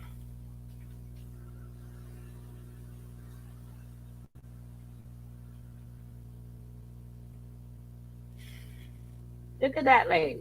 Is that the same lady to you? Look at this shit. Bunch of bullshit. Bullshit. Look at that. This is what she is now. I know.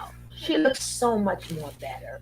She looks so much more feminine. That's so much more fake.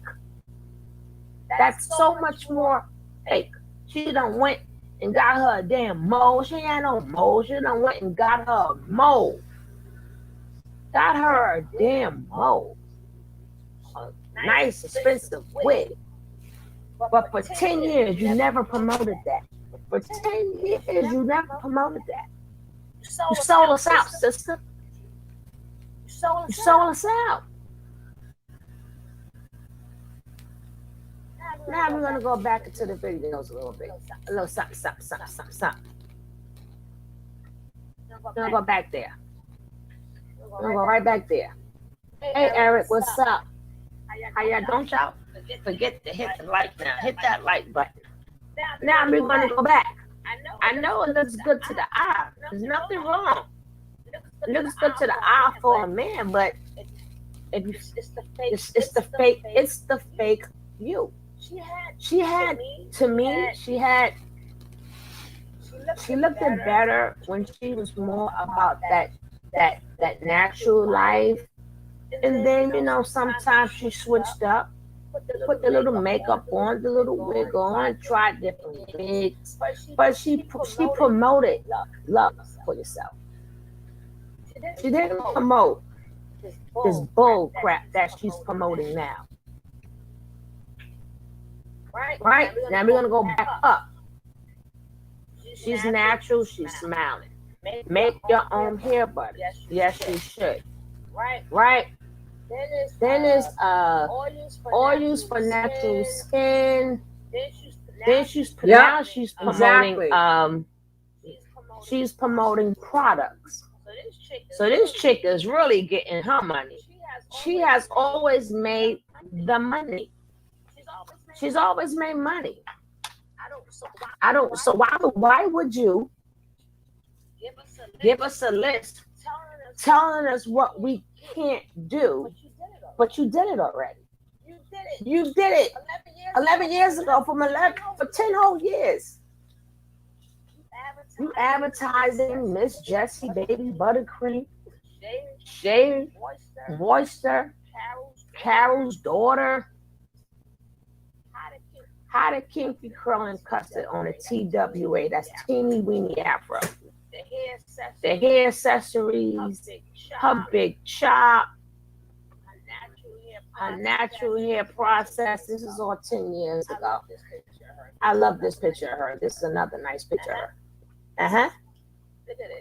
Look at this. So this is 10 years ago. There's nothing. She went red. Blended beauty. You don't see nothing about feminine stuff.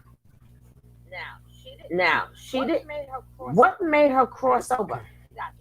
She got the braids done. 1 year natural. She was so proud of herself. She was so proud of herself, proud of her blackness. She was proud of everything. She was proud of everything. But now look, the struggle. Yeah.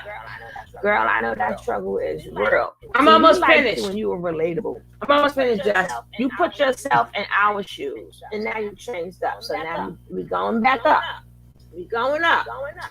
We going up. The South Scoop, the Scalp Soother, Kinky Twists, Pillow Soft Curls. So she's making TGIN. She had the different combs and brushes. She said, no more combs and brushes. Well, you need a comb and brush now because you gotta have your hair flat for them damn wigs, okay? What do you mean no more combs? What do you mean no more combs? You got combs in your house now. Cause you wear wigs now. Okay, this is 7 years ago. She still ain't saying nothing. Detanglers for natural hair. Okay. Edges and bald spot update. Her edges started growing within 2 years. Look how long her hair grew within 10 years. Okay, and she was taking care of herself. Right? Taking care of herself. Which to me, this is more appealing to black people, to black women. And if you notice, as we move forward, you're going to see more Caucasian people in her videos. That's how you know she sold out. You may have thought she sold out, but when she sold her videos now, it's Caucasian couples. It's about the Caucasian. Told you I was going to bring it up, Gray. To get rid of told you I was going to bring it up. Images. But she put in 11 years worth of work. She wasn't going to get rid of all of that. So we're going to see when and where did she change? When and where did she change? When did she sell us out? When did she sell us out? Let's go. 7 years, still no speaking about being feminine and all this other bull crap. Sit down with Shell, African men cooking. Okay, she's still dark and lovely, natural, anti-hair break. Okay. Then she got, like I said, she dabbles in and out, which is okay. Hair cleansing tea. She was selling that product. She was making that money, honey. Hot pink bob wig. That is nice. I like that. Ooh, go ahead, girl. And that little baby is so pretty. She's gorgeous. Okay. She's still black here. She's still black. All right. We're going to see when did she change up. When did she change up from black and beautiful to fake and fake? And look, she's still black. She's still black. She's still black. Look how long her hair grew. Oh, that's a wig. Okay. You got me. Okay. She's still black. Castor oil twist. She's still black. She's still black. She's still black.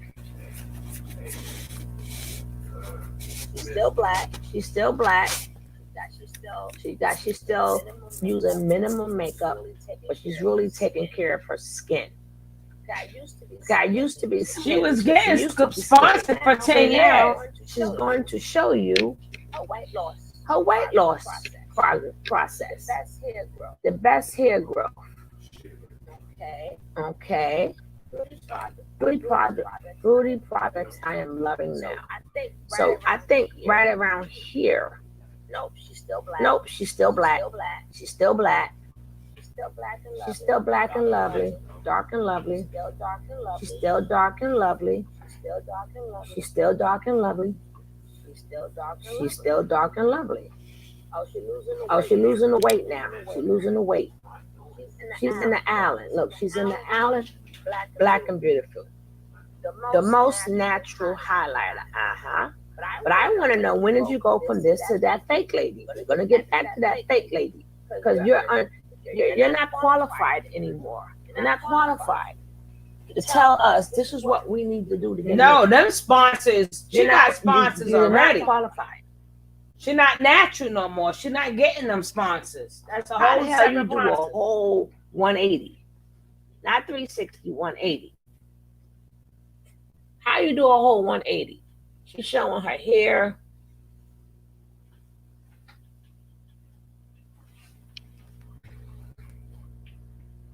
She's still black and beautiful, cute, and became this person. See the difference between this person and that person? Same person. But this person right here doesn't want to admit she had low self-esteem. This person right here couldn't get the money or the men with the money that she wanted. Because this right here is a stereotype. This look right here comes with names that women should not be called. So she didn't want to say, hey, I'm black, I'm beautiful, I'm going by the pictures. And even if she said it, she didn't mean it. Because what you say and what you do must go together. This person right here had a lot of self-esteem issues. So now she has to develop this whole different person. So now she's emerging, but she's still, again, black and beautiful. She's still black and beautiful. She ain't changed yet. She didn't mention nothing about feminine. She didn't mention nothing about how to act for a man. None of that is mentioned, right? Now, let's go up a little bit more.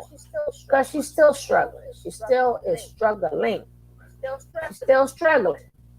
So we want to see, when did she change? As of 2 years ago, she was still natural hair and feet. Notice the key word is natural, right? Then a skin love, okay? Then she got 4 years natural update, right? So she's still saying, hey, I'm still going to keep trying to look natural as much as I can. As much as I can. So I got to now put this makeup on who this person is. When that makeup come on, what the F is that? Well, hold up. You meet them natural, then you put the makeup on. Because regardless of, see, when she changed up, I like to see how now you're telling us we're emotional, and telling us we this, and telling us we that. When the freak you've been doing this for 11 years. You had YouTube for freaking 11 damn years. You had strength, you have courage, everything you named in that list that we should not be, you were. And you are, because you're still doing it. Because you know something about you. Oh, I'm a little bit dark. I gotta lighten this up. Wash and glow. I love this stuff. Now she's being. Feminine fragrance, that's a year ago, right?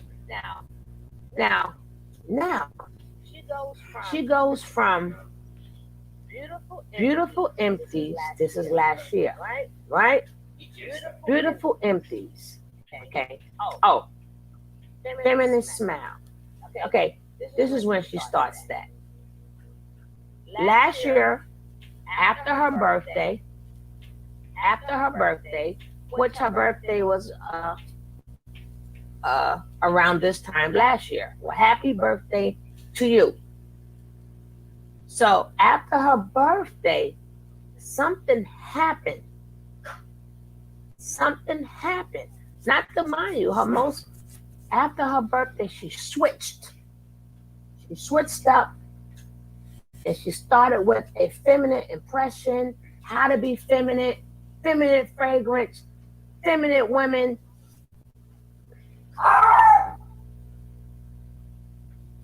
That's how to sound feminine, how to charge your feminine. Carter! Oh. I should have known.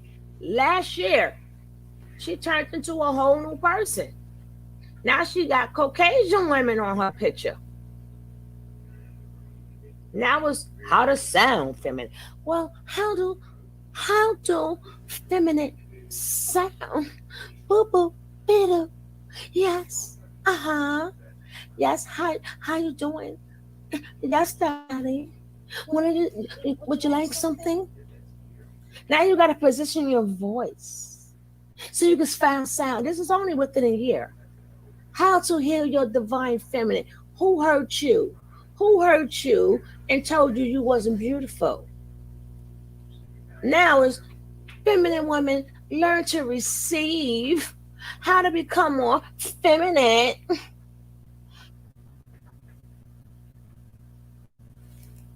Feel good favorites, feminine questions that you can't answer me nothing. She looks like a black woman still. Yeah, she's still black. That's not going to change. Makeup has evolved since 10 years. Yeah, but she just evolved last year. My thing is this. I don't care about that. Don't try to make us look like, don't try to teach us something that you already done. She made her money the same way people make their money. You got every right to evolve, but don't tell me this. Don't say this. This is what I'm saying. Don't do this, right?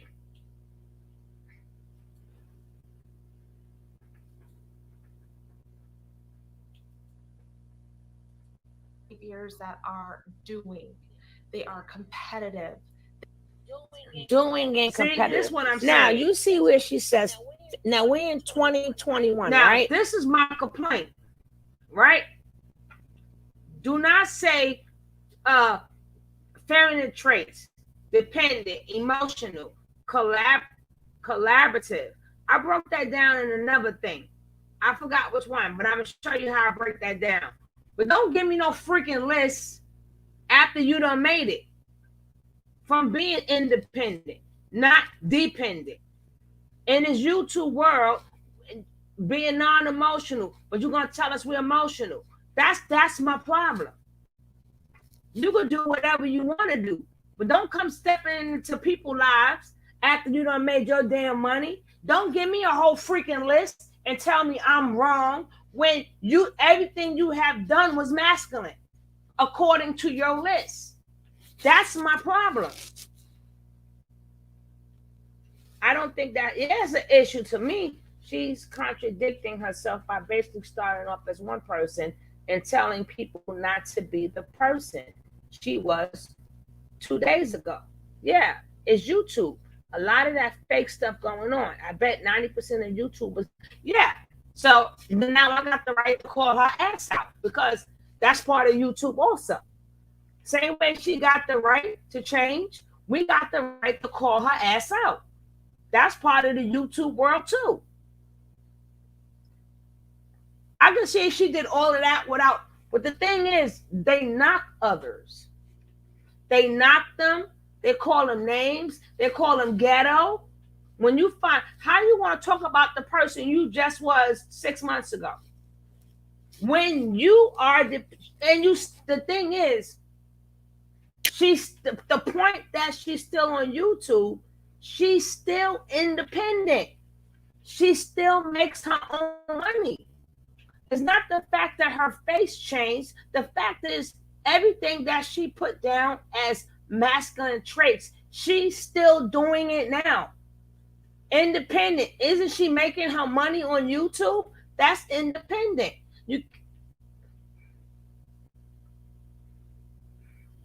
Yeah, girl, you come on here, I'm gonna hook you up. I got beef with people you don't know I got beef with, but I got beef with them. You can't tell people, oh, being non-emotional is a masculine trait. No, when you step on the stage, this YouTube stage, you gotta be non-emotional. People gonna come at you. Then you say competitive. You can't say that you're not competitive because you want people to look at your channel.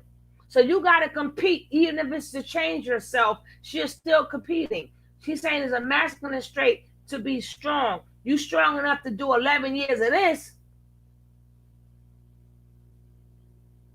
You wasn't collaborative. I don't see, no, I see where you competitive. I see you're a strong woman. You're very dominant. You've been doing this for 11 years. You were self-confident. Talking about you self-critical. No, you were self-confident. You took a chance on YouTube. That takes courage. Well, you know what? I'm going to do my journey on YouTube. Even if she decided to change herself, you're still strong. You're still dominant. You're still self-confident. You're still rebellious because you changed from one way to another. You took a chance to leave after you did the natural hair community dirty. You still left them. So that means you rebellious. You logical because it takes time to do this. You analytical because you have to think about what you're doing. You ambitious like a motherfucker. You've been doing this for 12 years. If that's not ambitious and brave, I don't know what to tell you. So are you really feminine or are you really masculine? Is the question. Don't tell me I'm masculine when you're more masculine than me. I don't think women are 100%. You cannot be 100% feminine or 100% masculine because people got to realize, whether you believe in it or not, you got masculine traits, you got feminine traits. If you're a fire sign, you are masculine by nature. If you're an air sign, you are masculine by nature. If you're a water or earth sign, you're feminine by nature. You cannot tell a freaking fire sign to sit home and be Betty Crocker. A fire sign needs action. They need something to do. Any woman that's a fire sign dating a man is fucking miserable. It's miserable. You can't, like I say, tell a man don't have no emotions, but he a water sign. He got emotions like a mofo. Because he's a water sign. A water sign consists of him being emotional. It consists of him having feelings on things. My thing is, if you just scrap this list, I'd be like, okay, but everything you named as masculine, that's what you're doing right. This is where all of y'all hypocrites, all y'all women, who come trying to degrade other women. So y'all can fit into that manosphere world. We have a problem. And people will take this advice and wondering why the person they're dealing with isn't buying them all the things these gurus tell them they should have, but do works minimum wage. Exactly. You got all these women, throw us under the bus, but you're doing the same exact freaking thing. You're doing the same thing that you're telling us that we're masculine about. Because you got on a wig don't make you feminine. You still got a YouTube page. And you worried about them high, what you call them men, high value men.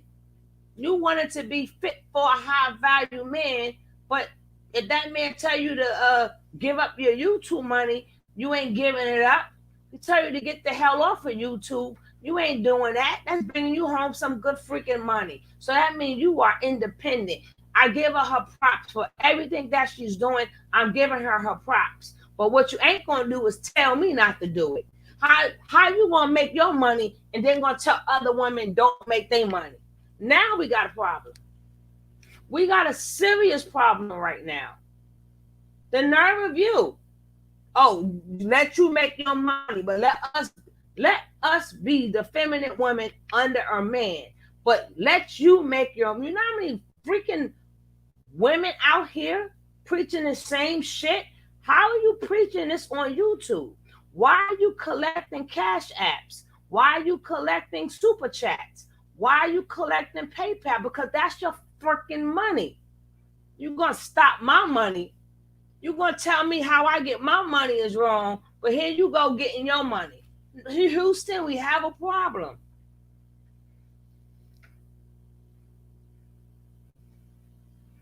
Yeah, exactly. They need, well, anyway, I see you guys tomorrow for the comedy. Don't forget, comedy morning starts about 10 o'clock. 10 or 11 o'clock, we're going to laugh. We're going to laugh and we're going to joke. Wow, it's not difficult to find men making 100K. It's difficult to find men with good character traits that vibe and good mental health, Jessica. And good. And Jessica, next time, I told him, when the women is up here, the women going to talk. When the men up here, the men going to talk. Because this is supposed to have been a women talk. But it got thrown all the way off. But I'm sorry, but once time you come back up here, it's only going to be women. Only going to be women. That's what we're going to do. Now, I want you to hear the one when this chick called us she called us gutter snipes. I started to come through the screen. But anyway, I'm going to get my beauty sleep. And I would definitely see y'all tomorrow. I'm going to have some more good ones so we can just laugh. Have your coffee in your hand. Let's enjoy tomorrow. Well, it's already tomorrow here. But thank you for showing me your support.